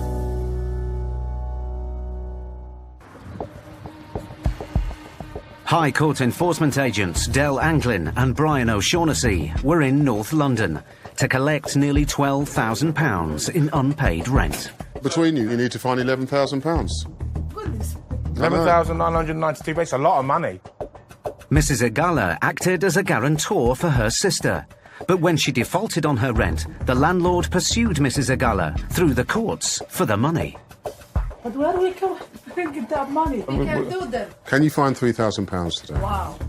I have got 3,000. Well, get what you wanted. Okay. I didn't get it. Now, with the risk of losing everything, Mrs. Igala's son, Ayub, tries to reason with his mother. وهلنا لعبته وفكرنا أبيه واحد أنا تنسينا التلفزيون وإحنا نسينا Oh, okay. No. فكر إيش واحد قال ده سالفة أنا محل لا أدري أنا قصدي قال ليش وإحنا قال ما هذيك تجيف إنه سري الآن تجيف إنه أنا تجيف إنه هذا حبة أيوة أخذت معي خالد كرم بالعكس ما يسمع سمع قصة أجيب كنا سمعي واي لعبت أنا هو صدق كل لعبت وطبعا يدوركم أنا لعبت السنة تنقر إيوان لعبت هذا السنة لعبت يسوع داس واي صدقكم كاش أنا بدي أقول ليه صدقكم كاش أنت تكرنا داس وحلا سوا ما صدقكم هلا يري داس وحلا قاتل عقادي كنتين إجانا تجا تقول فيني لعاف 3,000. It's clear the family can't raise £3,000. So now the agents need to assess whether they'll be able to recover any of the £12,000 at all. If we're going to try and help resolve the issue, let's start with what comes into the house, how much we're talking about. Sankara, how can I get that money? I work part-time and my sister's income supporting. Where we get that money? So your sister's on income support? Income support, yeah. She living here? She lives with, she's homeless even. Where we bring it up? When her debtor's telling me the truth, having given the right degree of empathy and listened to them, I can feed back to the claimant and say, this is their situation. They haven't got a pot to in. However, they can pay something as opposed to nothing. The agents have been in the flat for nearly 40 minutes. With emotions running high, they decide to offer the family a lifeline. So I don't want you guys to starve. Do you understand me? I mean, I'm happy to set a monthly arrangement. £1,000 a month. You can do £1,000 a month. Are you happy with that? Yeah. We're going to set an arrangement, yeah? But Mrs. Agala disagrees with Ayub that the family can afford the repayments. We can't pay. Count what I get now and count what my sister gets, because my sister is income supported. We pay 500 pounds. Better than 1,000 because it's there for 1,000 is heavy. Hortooda ku murmoynaya. hortooda fiiri hadda heerka gaarin hadda fiiri hadda ay geysay inta gaari lahayn oo hadda heerka fiirad meesha joogno kun waa caadi ana 800 heli jirtay ada 600 heshid hortooda markaa ku kula qayliyo ay ku qaylin iga joogtay ay digayso markaa ay nin weyn hadda hay hadda aan shaqeynaya habrid lacag ku dartone bisha kun sida fudud la heli karaa ay ma shaqeysi maanta bilaaw maanta bilaaw maanta bilaaw You get salary hoy. No. So iga deehe. Afkeen ku hadlo. So please. Afkeen ku hadlo. Ayuu iga daa hadalka badan. Ayuu hadalka ma iga deehe. Hada arrintaad inay soo afcirantaan rabaa. Hada plankaan inaan soo afkarayno waa. Ma aha inaan ii sheeg. The family are in crisis. Brian decides to intervene. What I don't want to do is you to be upset any further. £500 a month, I'm happy. We want to set something that's sustainable for you, and you said you can do that. It's not unreasonable. Brian calls the office to see whether the claimant will accept the family's offer of £500 a month. Hello. They've worked out all the finances, the incomes and outgoings, 500 is fine. Yeah, can you phone the client and tell him 500 a month, starting 30 days from today? All right, bye. That's a sense. Yeah, I would agree with that. It's hard how to get no job. That's why you wanted to pay the lower amount, right? But you got the whole family here. You can get together and resolve this, yeah? Your son's here, and even though he's not working, he still wants to help. He'll get a job soon. Don't worry. We're managing it now. Definitely. You don't have to walk looking behind your back now, you know? Thank you very much. Hello? The office calls back with a response from the claimant. Yeah. Okay. Okay, lovely, bye. Okay, we got the 500 for you. Now, if you win the lottery in the meantime, please remember that. Win the lottery, we're leaving the country. Not before settling with me, I helped you out. Mum, what I've done here, okay, what's called a control goods agreement. Basically, what this is an agreement between you and I that we don't take any of your stuff and you pay 500 quid a month. That's basically it, okay? What it does allow us to do is if you don't stick to that agreement, we can come back and regain entry into your premises with you. But I don't think I have that problem with you guys. You're going to pay it, you're going to keep in contact with me, okay? Thank you very much. Thank you, brother. It'll work out, yeah? Thank you. Mum. Thank you. Thank you. Good luck, yeah? Okay. Any problems, give us a call. Thank you. Okay, Mum. Bye-bye.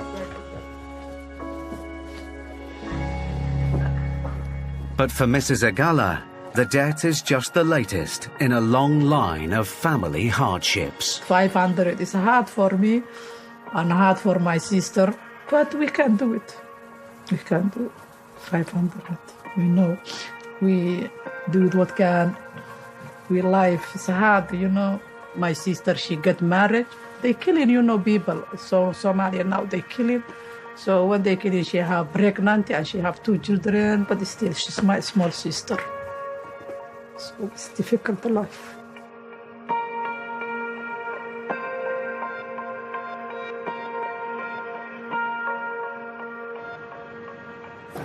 That was the best result there.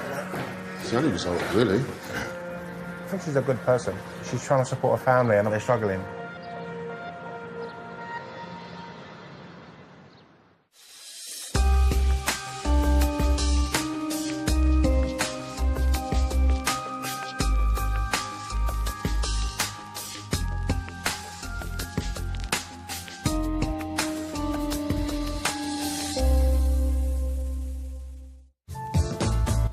There's more Can't Pay next week at 9.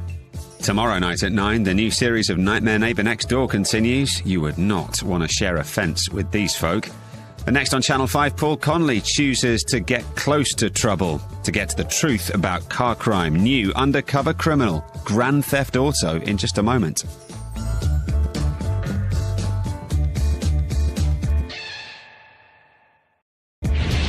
What happens when you get into debt? I'll do what I want. I will punch you clean through that window. And you can't You think you can tear my family apart? or won't pay it back. I can't pay you. I can't pay you. We meet the High Court enforcement agents who are pushed to their limits, Get out of here! So somebody's gonna get hurt. dealing with desperate debtors She's kicking me out of my dad's house. in dramatic situations. This is not the same. I'm a squad in this place now. Don't be stupid, man! We meet the people who are losing their homes I am really big victim for this landlord, really victim. and their possessions. That's fine, because I just list everything and we'll take it. Because whatever happens, if you can't pay, Get your hands off me. they'll take it away.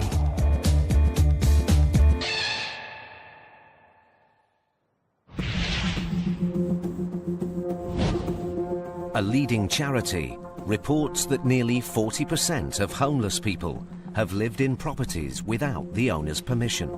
And since squatting in domestic properties was outlawed in 2012, the problem has shifted to commercial premises, with an estimated clean-up bill of £650 million.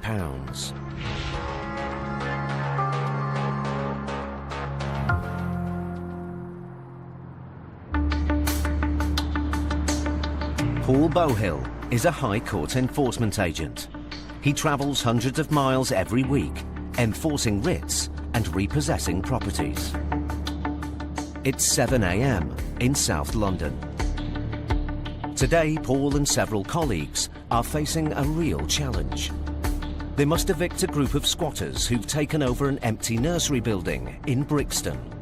So what time are the police due? They're going to be with us from the outset. They've been told to expect the worst, so the team have security and police backup. Paul is also being joined by Stuart McCracken and Ian Taylor. But apparently, from what we've heard, is the police said that they've been throwing bottles and paint and all sorts, so it could get quite feisty, I suppose. You're all right with a bit of urine. It's just like your normal weekend, isn't it, Ian?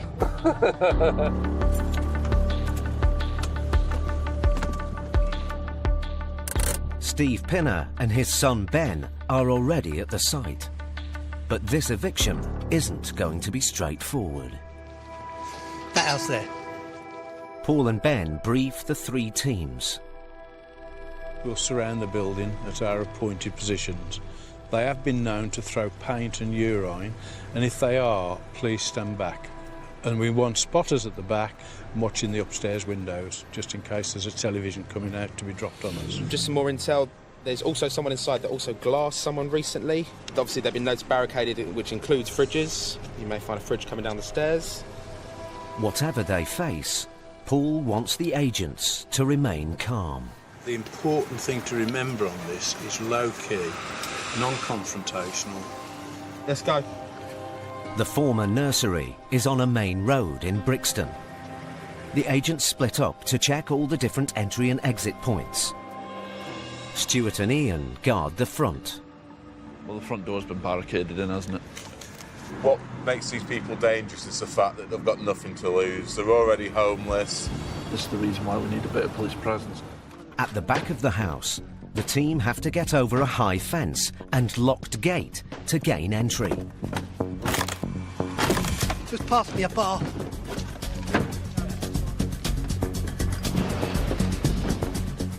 The gate has been nailed firmly shut.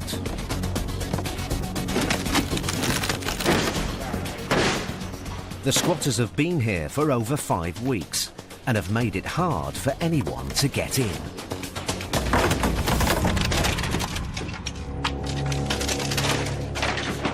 Sorry about it not being so quiet. OK, we're not here to destroy things. One of the squatters is waiting behind the back door. Good morning. We have a High Court writ, and we have to execute it, sir. Expect our assistance. Well, that's really unnecessary. We want to do this nicely, calmly. Are you going to open the door? With the man refusing to open the door, Paul steps in. Listen, we'll execute the writ today, come what may. So we'd rather it be done peaceably. We're not going to rush you. You can get vans in, you can get people in. We do not want to make the making of homelessness easy for anybody. OK, but we've got generators and cutters, we're going to come in anyway. The agents have no choice but to break into the property. Because the downstairs window is open. Take the locks off these grills on the windows first. It's important to get in fast before more entry points get boarded up.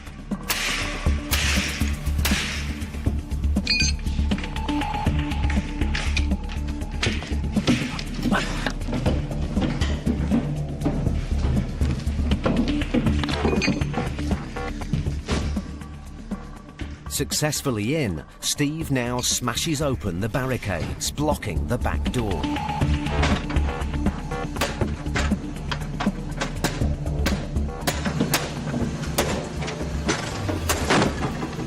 Sorry, that's fine, thank you. The agents don't know what to expect, or how many squatters they will face.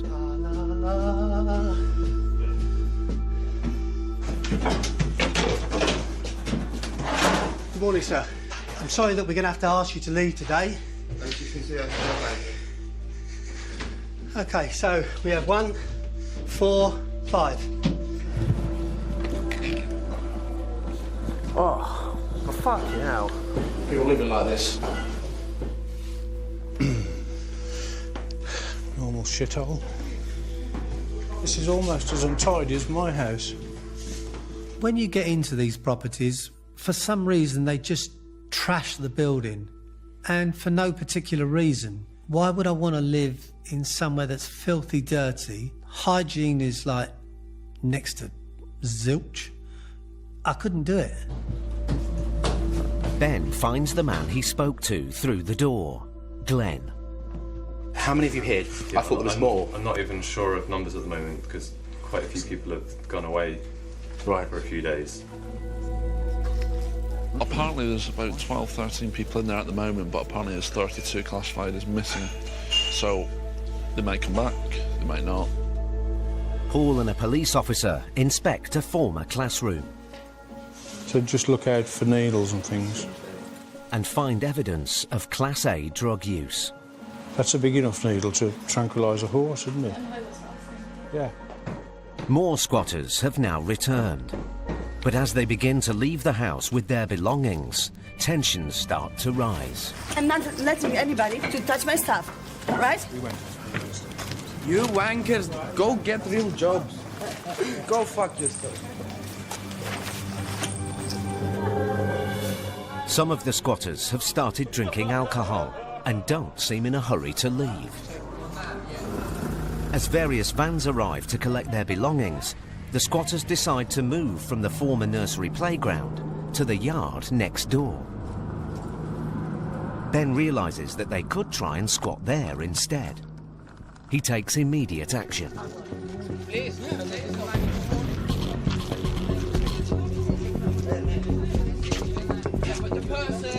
Hello? Hello, madam. Sorry, you can't get inside my fucking van. I don't want to get inside the van. I want to talk to you. What's the problem? We are not Okay, a circus. We are people with dignity. I understand. We are people with dignity. We are not a circus. Look, calm down. Just forget about it. Okay, I don't want to move. Okay, we'll see. You come evict me. Who's the owner of this place? This is not the same. I'm squatting this place. With tensions rising, will the agents be able to move the squatters out of the yard before the situation becomes out of control? 3 High Court enforcement agent teams were in Brixton, South London, to evict a group of squatters from a former nursery.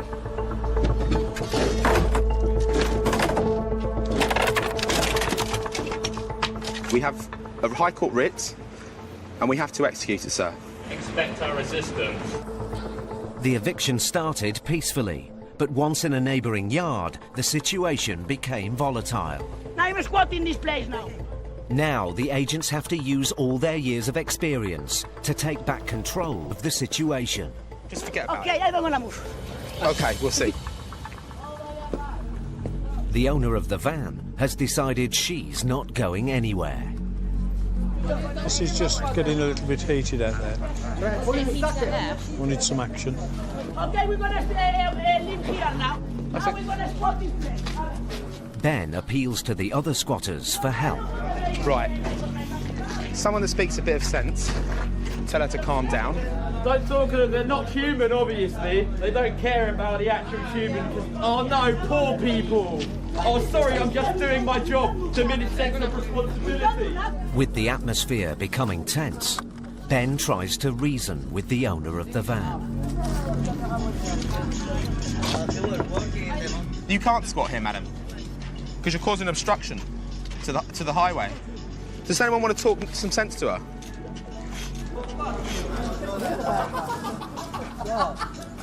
When people decided that, do you know what, I'm not actually going to go, it doesn't affect us, because at the end of the day, we know you're going, and could, in the event, result in you being arrested for obstructing and refusing to leave. Ben suspects that the squatters are now trespassing on private land belonging to the mosque next door. With no one cooperating, he changes tactic.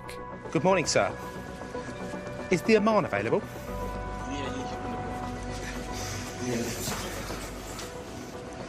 Sorry to interrupt. Okay.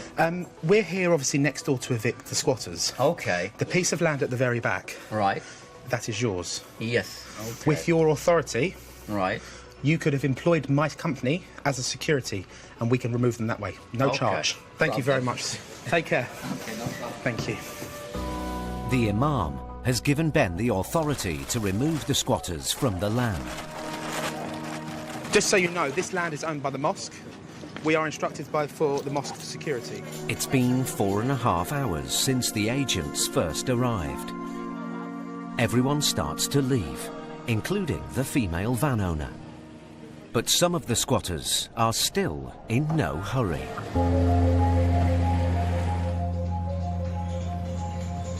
You're allowed back in. That's my stuff, yeah. Okay. Yeah, nice. They'll have to bring it out for you. Yeah, we'll bring it out.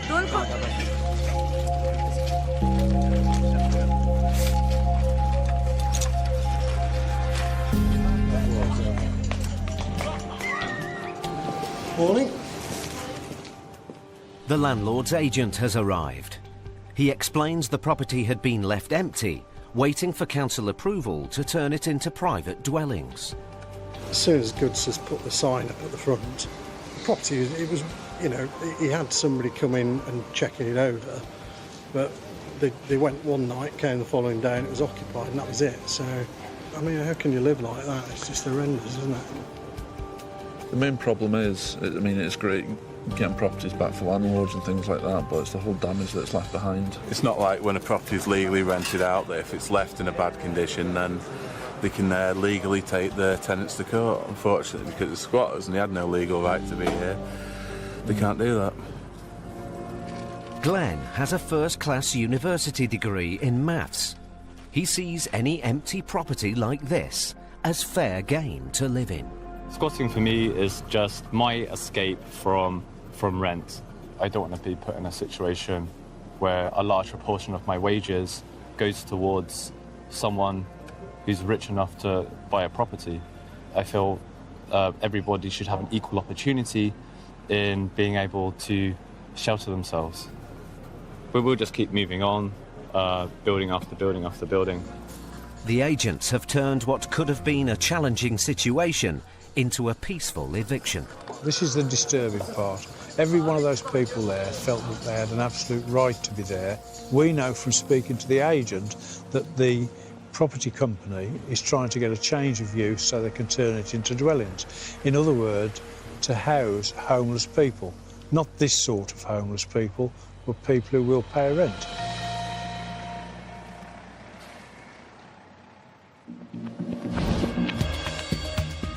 Research from a leading UK financial authority reveals having children increases the probability of debt problems by more than 50%.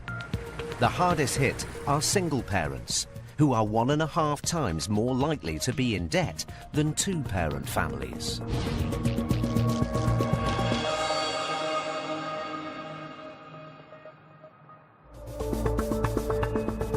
High Court enforcement agents Gareth Short and Craig Vernal work across Wales and central England. What's the plan, mate? Plan? We're off to Birmingham. They have a writ to collect a large debt owed by Kaylee Goodwin to a firm of solicitors. The debt totals just short of £6,500. If Kaylee can't or won't pay today, the agents have the right to seize assets to pay off the debt.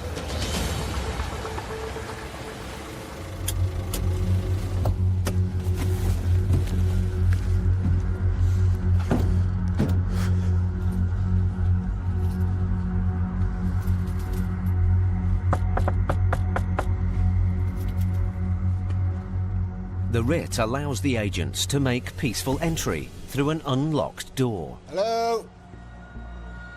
High Court Enforcement Agents, yeah? Yeah, you can come in. No, that's fine. Okay. Can you just close the door? With High Court Enforcement Agents, we're looking for Kaylee Goodwin. Is that yourself? No. It's not yourself, is it? She doesn't here anymore. No, just show you some ID. Yeah. Somebody else has been here looking for Kaylee Goodwin. Yeah? On numerous occasions. Okay. I've been here for 6 months. I live here, I'm a single parent, live here with my son. What was your name, please? My name's Melissa. Right. I'm going to be cheeky here, Melissa. Do you have any ID or anything like that we can look at, please? Have you got anything with your name on? Have a look in the kitchen drawer. I know I haven't got anything. You got it? I'm going for a job interview at a nursing agency and I haven't got no identification for them. What's on there, love? What's on? I think I've got a letter. I haven't got anything. Actually, I've got nothing. So whenever we knock the door and we're greeted by somebody we think is the debtor, the first thing we need to do is to find out if it is actually the debtor, and we always ask them for ID. As soon as they say they don't have any ID, that's normally a telltale sign that it is actually the debtor and they're trying to hide away from it. Okay. Let's start telling us now, okay? All right, I'm Kaylee Goodwin. Perfect, brilliant. Okay. What is this about? Kaylee, we're here with the High Court writ, we are. For what? Okay. It's money you owe to a company. That's getting dealt with by my solicitor at the moment. What happened was, I was in a car crash. Okay. After her car crash, Kaylee filed a compensation claim through a firm of solicitors. All the forms went through. Yeah. I then moved here. I didn't hear anything off them. I then got a letter saying that I owe them money. But I had a letter about 3 weeks ago saying that it's gone to took it to a county judge. So I've just passed it on to my solicitor. Kaylee has now been taken to court for unpaid solicitors' bills, and the agents are here to collect. The position you're in now, unfortunately, is the solicitor's done nothing with this at all. It's still an active writ. So what can I do? Okay. I'm willing to pay this amount. You've got a couple of different options when it comes to our stage. You can either pay it, and it stands at £6,474.49, or unfortunately we'll be looking to seize and remove assets from you. I haven't got anything, nothing belongs to me. That TV's my mum's. I've got a TV upstairs which is mine, I'm not going to lie, but it's broke. That's why my mum's won't do that one. Unfortunately, we will be looking to seize and remove assets, we can't pay it, including our TV. A TV at public auction is probably worth about £50, but what is worth the actual debt is a lot more. So whenever we start looking at leverage, the first thing I look at is the TV, because the last thing they want to lose is the TV. So you're going to leave me and my son with no TV, basically? Hopefully it won't come to that situation. I haven't got the money though. If you're saying to us you need like half an hour to try and make some phone calls. Try and make some phone calls. I'm meant to be at work at 9 o'clock. I'm a district nurse. I've got nobody with money around me. Nobody. So Okay. I don't think I'm making a phone call for money because that's one thing I haven't got. Despite her dispute with the solicitors, if Kaylee doesn't try and raise the payment today, she's at risk of losing what little she has. So what is my options really? Just be honest with me, please. A couple of different options. I can say the worst case scenario now, and we can seize and remove assets from you. Obviously, we don't want to do that. You can pay it, or you can set up some kind of a payment plan. But I'd have to pay something now. They'd be looking for some kind of down payment now, see? I literally haven't got a thing. Unfortunately, then, we're going to have to start to seize and remove assets from you. I haven't even got anything. My washing machine's broke, my fucking fridge freezer's broke. The only thing that I've got in this house is that TV, that's all I've got. I haven't even got a fucking bed in my bedroom. That's how bad it is in this house. I haven't got a bed. You've also got a 2010 plate Mazda on the drive. That's not my Mazda. Who's that then? That's my mum, so have a look into it, mate. It's broken down, that's why she's parked it there. You can ask any. I walk. I'll phone my job now. Okay, we've also... Right, the car keys are on your kitchen Yeah, table. but that's not my... It's not my car. I don't drive. I don't own a licence. I know I lied to you earlier, but I'm not lying now. I mean, I can give you £1,000 on Friday. If you just give me till Friday, I get my wage slip will come through Thursday night. I will give you my whole wages. My whole wages Friday morning. If not, you can come in and you can take what you want. Yeah, we can wait for 3 days. You can't. Car keys. I've got no family. Sorry. I'm not saying I don't feel sorry for them, because I do feel sorry for a lot of debtors. Majority of the time you realise straight away they've got no assets whatsoever. But I know I'm there to do a job, and if I didn't do my job, then they'd just get away with not paying their debt forever. The agents can see Kaylee's in distress, and with little to take away, they offer her a lifeline. We need 50% of it. Whether you get 50% or not is worth trying, isn't it? Kaylee makes a call to a friend to try and raise some funds. Hello, and listen, where are you? It's Kaylee. Listen, I've got bailiffs in my house, right? Are you listening? And listen, I need some money, and I'll pay you back 500 quid a month. If not, they're taking everything out of my house now, and the baby's in bed. 3 grand. I owe them 6. I'll give you about 500 quid. If not, they're taking everything out of my fucking house, and I woke up this morning and I've got all this at my door. Kaylee's friend can lend her the money, but can't get it immediately. All his money takes 3 working days. It's not good enough. Unfortunately not. I don't know what the fuck I'm gonna do. Alright. I need a few hours. We can give you an hour. We can wait here for an hour if you wanted to. Why are you trying to intimidate? I'm not trying to... Feel like, I'm not... How am I trying... Bad, like I just mean like I feel like he's a heartless in my house. Okay. My son's upstairs in bed. I know it's your job, like I do get it, I understand it, but I'm asking for 3 days. I can get the money for you in 3 days. We'll happily wait. We'll be the most patient man in the world for the next hour or so if we wanted to. I'm sorry I just shouted a lot. Don't need to apologise to us, that's fine. I do appreciate that having 2 burly guys knocking your door is not the nicest thing in the world, especially if there's a single mum living on her own. And that's when I just try and take myself down to their level. Just try and see where they're coming from and just speak to them on a one-to-one basis. How confident are you that that person, or you're going to have £3,000 at the end of the week? I will have £3,000 if I have to go and sell myself by the end of the week. I'm not asking you to do that, yeah? I'm serious though. I've got a son upstairs. I need to protect. Okay. I don't like being in debt. Like, I don't like it. But what we could do is put you into something called a controlled goods agreement. So that means we list some items in your property, we leave them here with you, and then come Friday, we can then give you until Friday to pay this £3,000. Yeah? And then put you into something manageable on a monthly or weekly basis for you. With the promise of £3,000 in 3 days' time, the agents give Kaylee a payment plan to pay the balance. Would you be happy with that?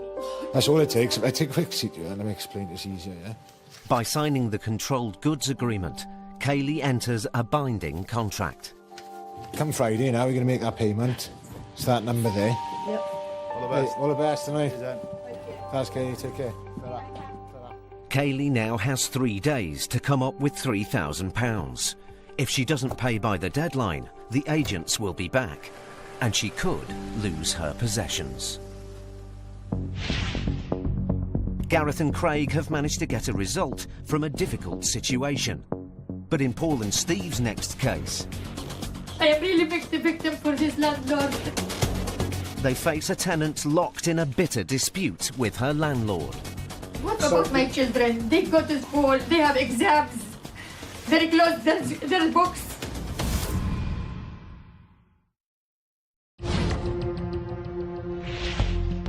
Recent government figures reveal record numbers of homeless families are unable to afford suitable accommodation after they've been evicted by private landlords.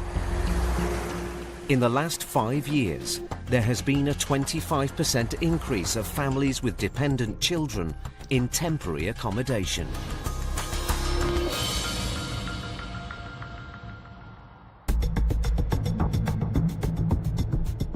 High Court enforcement agents Paul Bowhill and Steve Pinner are in West London to carry out an eviction.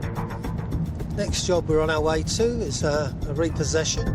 The tenants, Mr. Janidi and his family, have lived in the property for 3 years, but recently fell behind with their rent. There was an amount of 6,800 outstanding, but for some reason 3,400 odd has already been paid. Looks as if they were sort of trying. Despite the fact that some of the arrears have been paid off, the landlord decided not to renew the tenancy when the lease expired. That's it, first house in on the left. It's quite posh, isn't it? The tenants were given a date by the county court by which to leave. But that date has come and gone. And now Paul and Steve must get the family out today. It's got all bloody concertina grills on all the windows and a steel gate.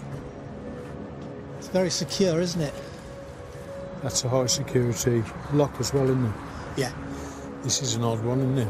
Yeah. Somebody who's obviously seriously paranoid. It's got a burglar alarm as well.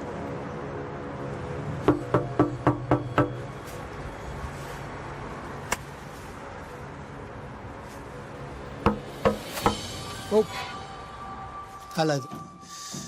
We're High Court enforcement agents and we have a writ to repossess the property. Today? Today. Nobody told me. Okay, but we have a this is for you. Have you spoken to the council at all? No. Not to the council. And also the landlord, he asked me to pay money and I gave him money. We can see that you have given him money, yes. Yeah. But unfortunately I didn't prepare anything and I don't know where to go. Okay. Let me just talk to you. How many people? 2 children. 2 children. Okay. No. Okay. The way to do things is to pack enough clothes for yourselves and your children's for a couple of days, and then you can make an arrangement to come back in a couple of days. All belongs to me. You make for the landlord. All this stuff for Okay. me. No, it's okay. So you make it. No, please, just take a breath. Okay. Just calm. Okay. Have a seat. Have a seat. Have a seat. It's clear the eviction has come as a shock to Mrs. Janidi. Her husband isn't at the house, and a family friend, Ramsey, steps in to help. How many days you have to leave the house? No, today. What do you mean today? Today. How today? How? It's not possible.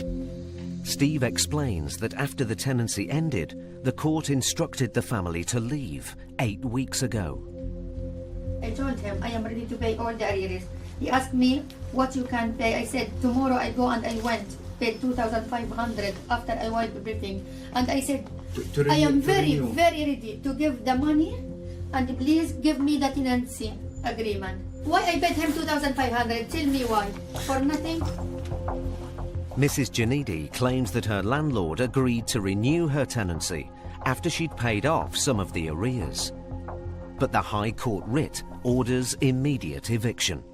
If he's played games with you about payment of the monies, that's completely separate to the possession order. Cutting a long story short is we have no option in this. You have to leave today. 99% of what here is mine. Even the floor you I understand. Is mine. No, I understand that. What about my children? They go to school, they have exams, they close their books. I accept that you have a story to tell. And I'm sorry to be the one who has to do this. I am really victim for this landlord, really victim. Yeah. Should the Lord also save me, not just the landlord? Despite Mrs. Janidi's dispute with her landlord, Paul and Steve are duty-bound to enforce the eviction. This is not law, not at all. It's not only clothes. It's not a matter of clothes. I have expensive things in this house. We are not people from the street. I understand that. While Steve tries to reason with Mrs. Janidi, Paul goes off to talk to the landlord. He's just arrived with a friend who's been helping him with the case. Sorry, she's telling us a story there. Yeah, it's all fine. She showed me the court order, which is... I mean, this is an end of tenancy, isn't it? It's a Yeah. Section 21. Yeah. She's told she's got to pack her stuff Lovely. now. Yeah. She's got an hour to pick the stuff up. Just give us 15, 20 minutes. It's best if she doesn't... Unless, that's all right, unless you're happy with confrontation. Inside, Mrs. Janidi is still refusing to leave. I can't leave now. My life is here. But we can't. By the time your children get back, the council will be closed. Okay, that's it. We're gonna wait the children. They have a test, they have exams. This is the circumstances where you phone the school and you say, there is a problem at home, the school will let him go. Mrs. Janidi leaves to pick her teenage children up. Family friend Ramzi stays to pack their belongings. But the agents want to know where Mrs. Janidi's husband is, who is also named on the writ. If he hear the news now, consider him dead. He's 70 years old. He have high blood pressure. He have sugar, diabetes. He have jaundice. He have heart problem. To have all this on top of that. Bad day. Ramzi tells the agents that Mr. Janidi is in hospital. But the landlord's friend has a very different version of events. The story that we've got from them, collectively, is that the husband is in hospital. Well, as far as we're aware, he just disappeared off the scene. Right. And then that's the cock and bull story that she gave us. But we believe he'd gone back home. That's what we thought. Home being to Jordan? Wherever he came from. The landlord's friend knows about the payment to clear half of the £6,800 arrears. But with over £3,000 still owing, he's unaware of any agreement allowing the family to stay. I can't understand why she paid it anyway, because she was told not to pay it. She was told, but if you read the court thing, she didn't have to pay it. She had to get out on the 1st of December, no money's paid or anything. 50 minutes later, Mrs. Janidi arrives back with her children. Spotting the landlord's friend, she wants answers. I want to ask. No. I am busy. I don't do problem. I want to talk. Just talk. Just talk. I don't. Talk through solicitors. If I am solicitors, what is first? Solicitor through didn't make for me solicitors. anything. I went to the solicitor. Talk through your solicitor. I want to talk. I asked him just why he did with us like this. Just talk through We your changed his solicitor. house to be a palace. Everyone knows. I understand your position, but you must go to the council for help. You must. Okay, I know, but Mrs. Janidi and her 2 children are now homeless. It will be up to the council to provide emergency accommodation for the night. Obviously, they're going to get upset. You know, to all intents and purposes, this is one of the worst days of their life. They're being asked to leave a property which they consider as being their home. The job still has to get done.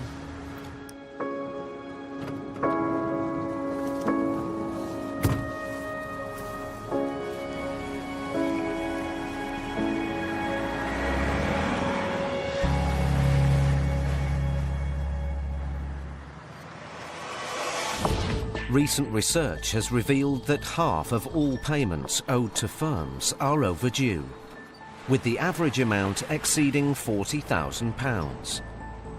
Late payments put almost a quarter of UK small firms at risk of insolvency.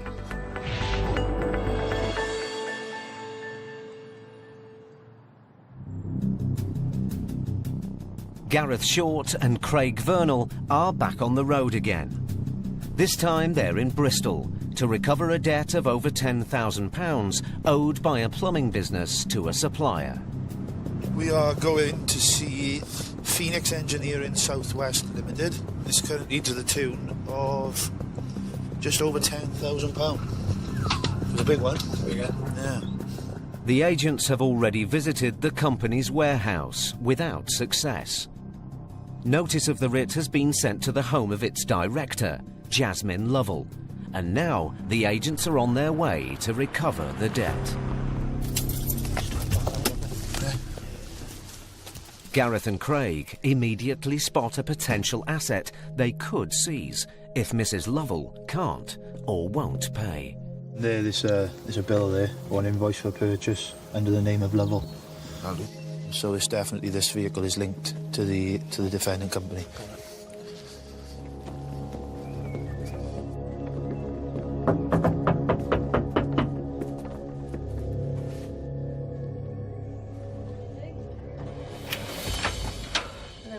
Hello, High Court Enforcement Agent. Looking for the director or the owner of Phoenix Engineering South West Limited, please. That'd be me, my lovely, you, but I eh? don't actually do anything with the company. Okay, but you are the director, are you? Yeah, okay. At the moment, we've got a High Court writ which says that you owe £10,046.93. Right. Well, it also gives us the ability to seize and remove assets from you. Yeah, but only for the business. That's a limited business. But it doesn't run from here. Obviously, nothing in here is owned by the company because this isn't anything to do with the business. Yeah, you'd have to prove that to us, unfortunately. So what do I do here now? So you've got two different options. You can either pay £10,046.93, right, or we are going to seize and remove assets from you. Right, okay, that's absolutely fine. I'll leave you there. I'm going to go find... Inside, Mrs. Lovell calls her husband, Paul, the manager of the business. There is nothing in this fucking house that wants that stuff. Here we go. You've got any tools or anything? Right, there's nothing here. Okay. Reference the company. We're going to have to come in and do a search of the property then. I'm not going to let you in, my lovely. Okay. I've got a dog as well. Okay, that's fine, that's fine. Okay, no worries. Walk around the back and see how big our dog is. You've got a card, please. What do you mean, a card? A telephone number. This chap that knows about the company can ring you. Yes. Gareth passes Mrs. Lovell a telephone number, and moments later, he receives a call from her husband. Hello. I'm a High Court Enforcement Agent. Okay. If I stop you there, mate, just because it's going through doesn't mean it's gone through, so you are still liable for this debt. Yes, we are still active, but unfortunately, there's nothing we can do about paying any bills. Okay, what's going to happen? We are going to be looking to seize and removing this van. It's not at the end of the drive. You take that van, my friend, and I'll tell you what, I'm happy to take it. It doesn't belong to the company. If you're saying that the company doesn't own anything, then we will need to see receipts for everything within that property. Don't talk silly. I'm not talking silly, sir. I'm just telling you the facts. You're talking bollocks, my friend. All right. You're not even stepping foot through the door, my friend, unless you bring the policeman there. I won't need Okay, I don't need a do know police, my mate. rights. I don't need a police, mate. Right. Okay. So you're going to be there about an hour if I come back down? Brilliant. I'll see you soon. Yeah. Look forward to it. All the best. Ta-ra, mate. Ta-ra.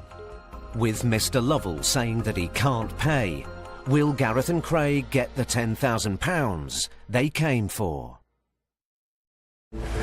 High Court Enforcement Agents Gareth Short and Craig Vernal were at the home of Mr. and Mrs. Lovell to recover just over £10,000 owed by Phoenix Engineering South West Limited.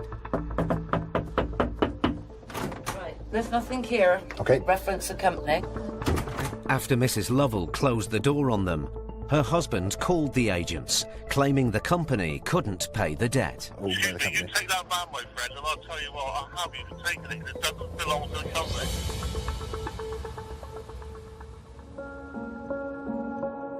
Now, after the agents have waited 40 minutes, Mr. Lovell arrives home. Sir, you all right? Yeah. Mr. Lovell, is it? Okay, so the position you're in now, this outstanding balance of £10,046.93 needs to be paid. Okay, well, we haven't got the money. Company's not got the money. It's as simple as that. Okay, well, you said to me earlier that you're winding the company up. I haven't got no choice. Is there a reason why you're still wearing uniform then? Because that's the only clothes I've got to wear to work. The company's still trading, yeah? Not really. It's still in existence, but it's not trading. Okay, so it still exists, it's still active. So it means the company's still liable for this debt there. Well, debt can't be paid. What's the other options? Remove goods. Anything we believe or suspect could belong to the company. Mr. Lovell produces the logbook for the van. I don't believe it belongs to the company. It belongs to me. I'll show you that. 2 seconds. This document is not proof of ownership. So that proves to me who's liable to tax the vehicle, but it doesn't actually show who owns that vehicle. But ultimately, that can be seized right now. With his van at risk of being seized, Mr. Lovell decides to tell the agents why he's in so much financial difficulty.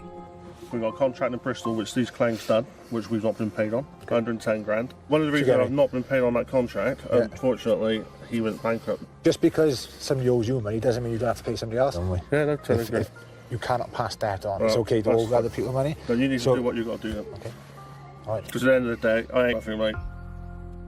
It's clear that Mr. and Mrs. Lovell's business has hit hard times. But now they're at risk of losing the one asset they have left. The agents give him one last chance to come up with an offer. If you come to us and you say, this is what we can do and this is what we propose to do going forward, then we will take that back to the client and see what their views are on it. Okay, right, then we'll go out and chat with her. Brilliant. A lot of the times the builders are working on the big projects and there's a lot of money involved. So if somebody doesn't pay them that, it's always going to have a knock-on effect personally, and they can't afford to pay their debts. 5 minutes later, Mr. Lovell comes back out of the house.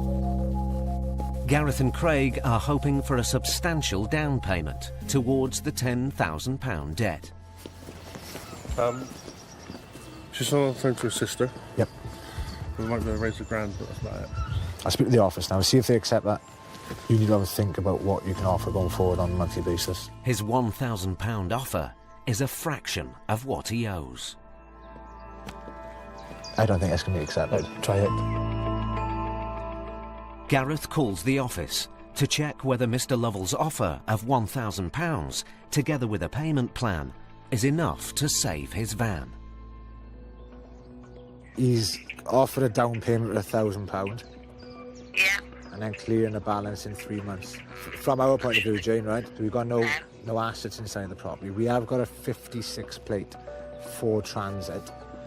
But that's probably £500 at auction. Yeah. Yeah. This fella has a history of non-payment. Okay. Repeatedly doesn't make payment. The claimant will only accept a payment plan if Mr. Lovell signs a personal guarantee with them. See what he says. If he says no, I'm not going to do that. Yeah. Say, right, well, in that case, then they're not accepting your offer. Brilliant, okay. Okay, Mr. Lovell, unfortunately, they're saying you've missed a couple of payments with them before. Unfortunately, like I said, there's a couple of other suppliers that's gone that way. So what they're saying, you've got two different options. If you want a £1,000 down payment now, you'd have to be a personal guarantor for that. So you need to sign a piece of paper to say if the company doesn't keep up with the repayments, then you'd be personally liable for it. Me personally? You, your wife, whoever signs for it. Can we get a doctor to sign it? Right, what do you want to do? Go and have a chat. Go and have a chat. You need to get all your sister and make sure she can bring this money over. Yes, you can. Right. £1,000. So it's £1,000 today, £1,000 at the end of May, £1,000 at the end of June, and then clear the balance at the end of July. Yeah, we should have clear it. Mr. Lovell has been given a lifeline. But as he now has to sign as a guarantor with the claimant, it's not just company assets that are at risk if he defaults, but his own possessions. I just have to take some details from you, sir, £1,000. So you want the money as well, don't you? That'd help. Thank you. Thank you for being involved. Perfect. Thank you very much, mate. All the best. All the best. The case is resolved for now. But if Mr. Lovell doesn't stick to the claimant's payment plan, the agents will be back. It's an extra trump card now because we've only got the van, whereas now we've got that and the personal guarantor. But I think from what he's saying, and the reason that he signed it, I think the company, by the end of July, the company will pay the debt anyway. Happy defendant. Come back, keys. Yes.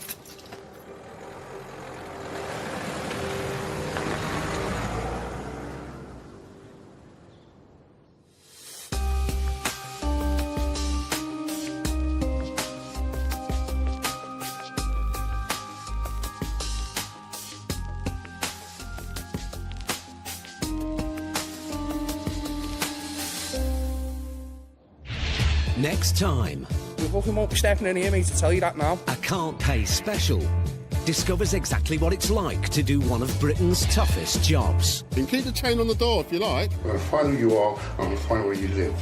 Trust me. Right. We see the agents facing anger Get out of the fucking house, man. Talk to me about. and deceit. He blatantly lied. In some of the most challenging cases of their careers. Don't touch me, don't touch me. Oh, that looked awkward. See how the crews get on next Wednesday night at 9. Tomorrow night at 9, Living with Crazy Noise Through the Walls. The new series of Nightmare Neighbour Next Door continues. But next on Channel 5, Paul Connolly exposes the criminals trying to make a mint from desperation. The Great British Fake Off in just a tick.